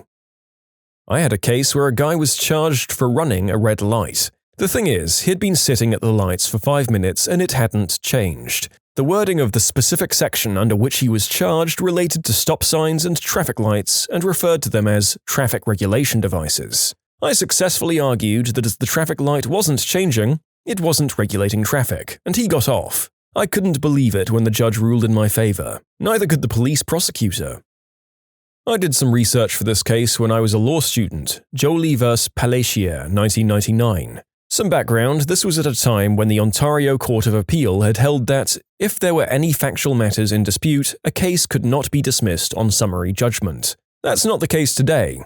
It was discovered that this position basically ruined summary judgment as a useful process. But it was the case at the time. In such a motion, all facts alleged by the plaintiff would be assumed to be true. What happened was this. A man sued, among others, the College of Dental Surgeons for persecuting him and interfering in his ability to live as a generic Martian. The plaintiff claimed he had been cloned from space debris NASA found in the 1960s. He claimed he had a genetic test to prove this, but it had been falsified by the CIA as part of the conspiracy against him. Well, naturally, this claim raises the concern that the plaintiff was bonkers, but there was no evidence, aside from his bizarre claims, of that being so. In court, the case was decided on 2 alternate grounds. First, on the boring grounds that the case was patently frivolous and vexatious because it was absurd. However, it was also decided on a more entertaining basis of standing. Justice Epstein held that only a person could commence an action in Ontario. The rules of civil procedure define a person to be either a human being or a corporation. The plaintiff's whole case was based on him being a Martian. If he was not a Martian, the case had no merit. If he was a Martian, he lacked standing to commence a lawsuit in Ontario. In short, we now have precedent that Martians cannot sue in Ontario. Well, Ontarians, you can rest easy knowing that one particular section of the extraterrestrial community can no longer take you to court for emotional copyright and, most importantly, property damages. You know what that means. Man the artillery in Ontario and let's get those Martians before they sue us.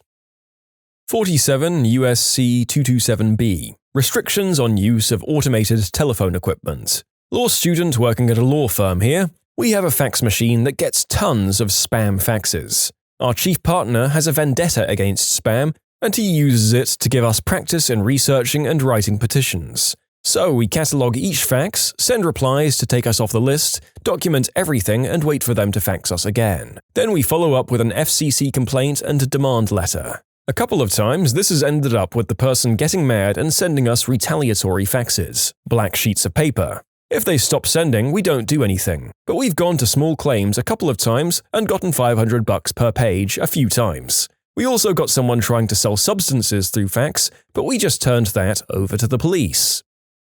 I had a client with a serious medical problem that cost her job, and she was preparing to file bankruptcy on the medical bills and credit card debts. Thing was, she had like 15 grand socked away and didn't tell me. It was all that was left of her life savings. Before we filed her case, she gave it to her mum for safekeeping. What she didn't know is that she could have kept the money through the bankruptcy, but giving it away beforehand is a no-no. I had to tell the court when I found out, and when this happens, the court gets the right to sue the mum for the 15 grand. The thing is, the mum's debt to her daughter's bankruptcy court? Also dischargeable in bankruptcy. So the mum filed bankruptcy too, and they got to keep the money after all. The Canadian Interest Act specifies that all interest must be specified in a per annum percentage. If it's not, it's struck down to 5% simple interest per year. The number of lenders and creditors who try to pull off a 4% monthly compound interest but aren't familiar with that provision of federal law? Let me explain. Shady outfit offers to sell you a used car with an interest rate of 3% per month. Neglects to mention that it's 36% per year. Debtor makes payments that they think should equal the correct value, only to learn that most of their money went toward interest. Demand letters and claims tended to go away quickly upon faxing over that page of the statute.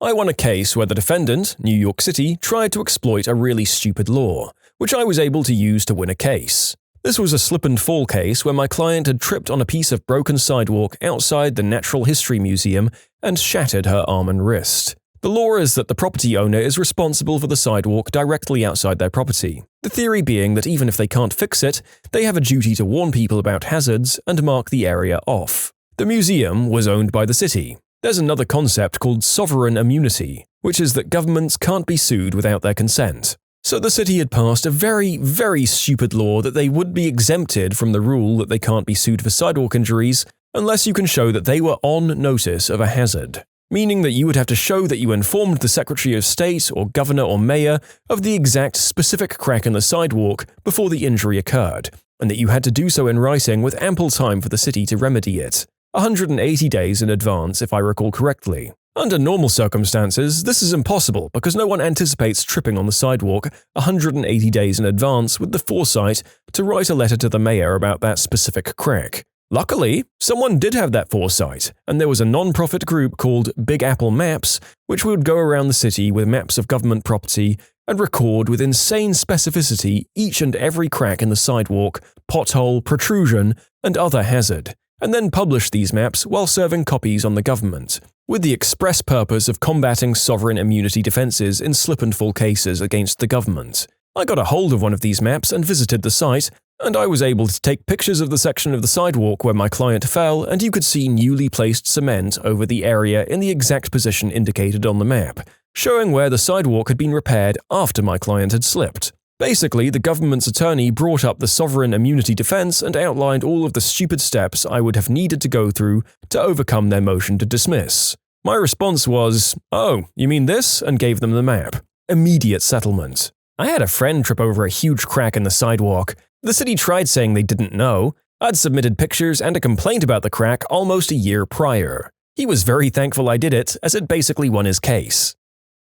There was a case here in Hawaii that got thrown out. Someone got pulled over because the police saw that she had way too many passengers in the car. Then they noticed she was drunk. Open and shut case. Well, apparently in Hawaii, there's no law defining the maximum number of passengers in a private vehicle. So the issue was that all the extra passengers weren't wearing seatbelts. Well, this failed also because the law only says that every available seatbelt needs to be in use. If you have 6 passengers and only 5 seatbelts, there's nothing at all illegal about the 6th being unrestrained. So, since there was no probable cause to pull her over in the first place, even though she was indefensibly drunk, the whole thing got thrown out. Hawaii has some very counterintuitive laws. If your truck has seats installed in the bed, your passengers must be buckled up. If not, they can just party back there, while anyone in the cab unbuckled would get you a major ticket. People regularly ride down the freeway in truck beds while sitting in lawn chairs.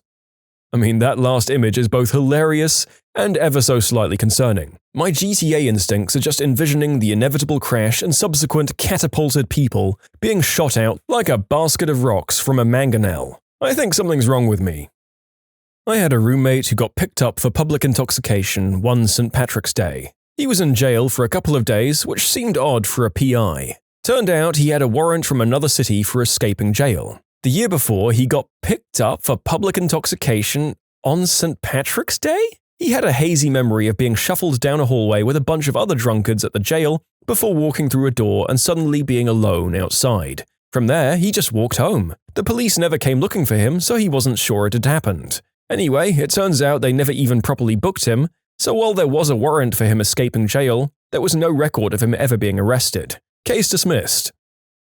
This is how a lot of DUI cases are argued and won in the US, that the initial pullover wasn't justified or that there wasn't a legitimate reason to investigate a DUI after the pullover, or insufficient reason for arrest. Even if you blow over on the breathalyzer, they have to have enough reason to have you blow in the first place. I have one where we won, but it didn't go as planned. I had a client a while ago who was incarcerated at a state prison farm. Inmates had to spend 40 to 60 hours a week preparing slop for the hogs from expired restaurant food and cleaning the hog barns. He reeked every time I met him, even after showering. He said it was miserable. Well, he found out that some Muslim inmates who couldn't work with pigs were offered to be able to work at the police horse stable instead, 5 minutes down the road. He wanted to sue, saying that stable work is much less revolting than hog work, and that this amounted to unequal punishment on the basis of religion. I thought he had a point. Well, the case didn't get thrown out and actually got some traction, but then the prison changed their policies in response. Inmates who couldn't work around pigs or didn't want to would instead be transported to a factory chicken barn the next county over for work each day. He asked that I drop the lawsuit, and the Muslim inmates were not happy with him. A guy I know got drunk and decided to ride his horse through town. This was a small town in North Carolina. Well, he'd stop at each intersection and fire his pistol in the air like some Wild West cowboy. Anyway, the guy was charged with a DUI and discharging a firearm within city limits, which was a felony. So, as one would soon find, it's not just mandatory, but a law you must fire your firearm into the air at an intersection when coming through town on your horse. An old blue law that never got erased. He still got the DUI and his horse got impounded, but the dumbfounded judge dropped the other charges. You can submit your own stories to be featured here on the channel. The story submission link is in the description below. And if you want to listen to some vibey music in the background, check out easymode, also linked below, and subscribe. Over 10 years ago, I'd been at fault for rear-ending someone else. I had no insurance and my license had expired. I don't think I need to mention that I was in a very destitute, low place in life, struggling with almost every conceivable aspect of living.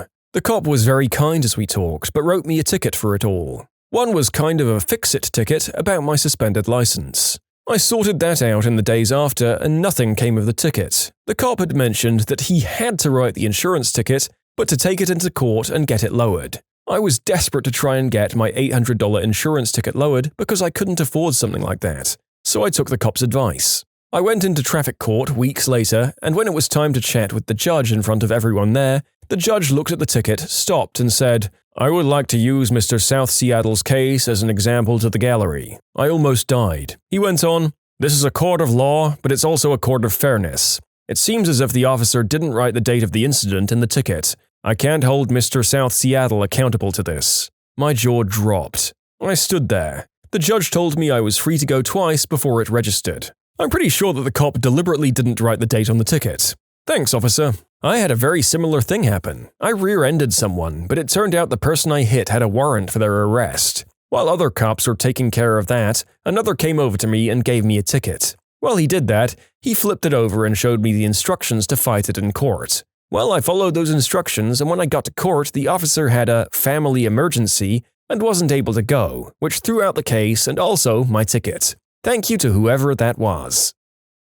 Had a case where the defendant, my opponent, filed an appeal from an administrative agency to the local circuit court. The requirement for filing the appeal was very strict, and the filing must include an appeal bond, executed by the individual defendant or a corporate officer. When my opponent's assistant electronically filed the appeal, she attached a PDF of the bond, without the corporate signature. There's no question in my mind that they had the bond with the requisite signature, and simply attached the wrong version of the document to the filing. I wish I could say there was a huge court fight over this, and I got to slam my opponent, but that's not how this works among professionals. I waited until after the time to correct this error had passed. I then politely called my opponent and told him I was holding the I win button and that I'd be filing a motion to that effect in a week. My opponent came to me with very favorable settlement terms within days. To this day, I don't know for sure if my opponent ever disclosed his mistake to his client, but I doubt it.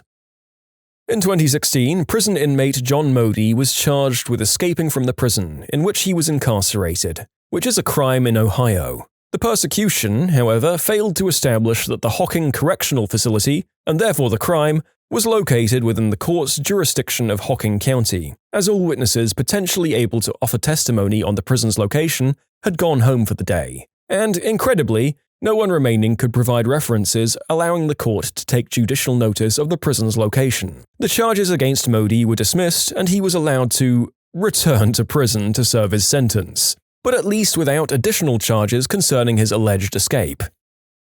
Okay, for a second the narrator thought that Modi was going to just be let off scot-free, which would have been a massive oversight if he was a repeat murderer or something. However, that notion isn't impossible in some jurisdictions it seems, as the following story indicates. I had a family friend, old guy, passed away now, who said that he was able to escape from prison, and because he escaped, was let go. Because no one was supposed to be able to escape from that prison or something like that, he sometimes told stories. But the few things he told me about his crimes, major theft, I didn't believe. But I later saw the court papers and they were true. He was a jailhouse lawyer and had a whole bookshelf of legal books. I don't recall which prison it was, although I know he was in Arkansas for at least part of his stay. Not a lawyer, but I did enough law research to get myself out of a parking ticket one time. When I was in college, I was in the marching band. We had a storage room in the basement of one of the dorms. I was going to get something out of the storage room and parked in the loading dock behind the dorm. There was just enough room next to a dumpster to fit my car. I didn't want to spend $5 on a loading zone pass from parking services because I was a broke college student, so I just parked. I was only going to be 2 minutes anyway. I finished picking up what I need to. Sure enough, I came back out to my car to a parking ticket. Except it wasn't the $25 ticket for a parking in the loading zone, it was $75 tickets for parking in a fire lane. What the frick? There was a single sign at the very front of the side road leading up to the loading zone, but no curb paint, no indication of where the fire lane started and where it stopped. I called parking enforcement telling them this and they wouldn't budge. Fine. I took pictures of the loading dock and I submitted an information request to obtain the evidence pictures. I got the pictures and started researching fire lane requirements in the state. What I found clearly indicated that curb stripes were mandatory. I called parking enforcement and told them what I found and they still wouldn't budge. Frustratingly, I looked at the law again. The part they cited for me said that nothing could obstruct a fire lane at any time. I looked back at the evidence photos and saw the dumpster next to my car. If this was a fire lane, then the dumpster was blocking the fire lane too. The same state law they cited me with said that non-vehicle obstruction of a fire lane was subject to a fine of $1,500 per day. I found satellite imagery from 4 years prior showing that the dumpster had been there for at least 4 years. So I argued to university parking enforcement that if this was a fire lane, then the university had been obstructing it for the last 4 years and would owe the state $2.2 million in fines if I reported it. The parking ticket disappeared immediately when I sent the appeals committee their own evidence photos, satellite imagery, and the same state law they cited me with. I drove by a week later and the dumpster was gone, the curb was painted, and 2 brand new fire lane signs were up. In short, got a parking ticket for parking in a fire lane at my university. Successfully argued the university owed $2.2 million in fines to the state if it was really a fire lane, and the $75 parking ticket was dropped. The first and only time I ever used the subway station's emergency door to get to the train, the ticket gate wasn't working, it was 3 a.m., I was a drunk college kid trying to catch the last train home, and basically I got caught by 2 subway officers and given a ticket with a huge attempted fare avoidance fine. I showed up to the hearing in desperation and they ended up having to drop the fine as they were reviewing the case with me because one cop had recorded that I entered through the right-hand emergency door and the other wrote that I entered through the left-hand emergency door. Never been so grateful in my life. I once won a case that forbade the possession or transport of human urine in order to adulterate a urine screen. I had a client who was caught with a little container of alleged urine that he may or may not have been able to use to mess up a drug screen. Since he hadn't messed with a drug screen or actually tried to mess with one yet, He couldn't be charged with that. So he was charged with trying to transport human urine with the intent to adulterate a urine screen. It wasn't human urine. It was fake lab-made urine from a website, meaning that I got to argue, 1, the prosecution hadn't proven it was human urine, they hadn't tested it, and 2, they deprived us of the opportunity to test it because the officer poured it out before giving the container back to the client, and 3, my client could literally testify that it wasn't human urine. He's still known around the office as Human Urine Guy. We have a lot of nicknames like that around here. Human Urine Guy, Drywall Guy, Donkey Kick Guy, Fire Truck Guy, Backpack Girl, Cornhole Board Guy. As a bonus, the prosecutor got offended because I made a motion to suppress the search of my client based on violation of the Fourth Amendment. Prosecutor thought we'd agreed that the search was good. The search was good based on the facts in the police report. Not my fault that the police officer testified like an idiot once he got on the stand. My brother is a lawyer. He got a DUI charge dropped for a client. Guy gets pulled over, the cop asks him to step out to perform the sobriety test after he admits to having consumed some amount of alcohol. He complies, but after stepping out of his car, he asks the officer if it's okay for him to reposition the vehicle to move it further away from the road, because he feels uncomfortable with it being that close. The cop obliges. Apparently, the charge got dropped because the officer willingly let an intoxicated individual operate a motor vehicle. This happened with a guy I knew on his boat. He has a huge 65-foot Viking, and the cops couldn't dock it, so they asked him to. His lawyer shows up and says, "The cops made my client dock his own boat after they decided to take him in for DUI. Sober Water Patrol couldn't dock the boat, but an impaired person can?" The case was dismissed. I once had a client who woke up in the middle of the night to the sound of someone in his home. He retrieved a Colt 1911 from a bedside table, walked into his living room and confronted the figure in the dark. The person didn't identify himself but moved towards my client, who fired a single shot that went through the person's shoulder. Turned out it was my client's stepson who'd snuck out, been drinking underage and stumbled home.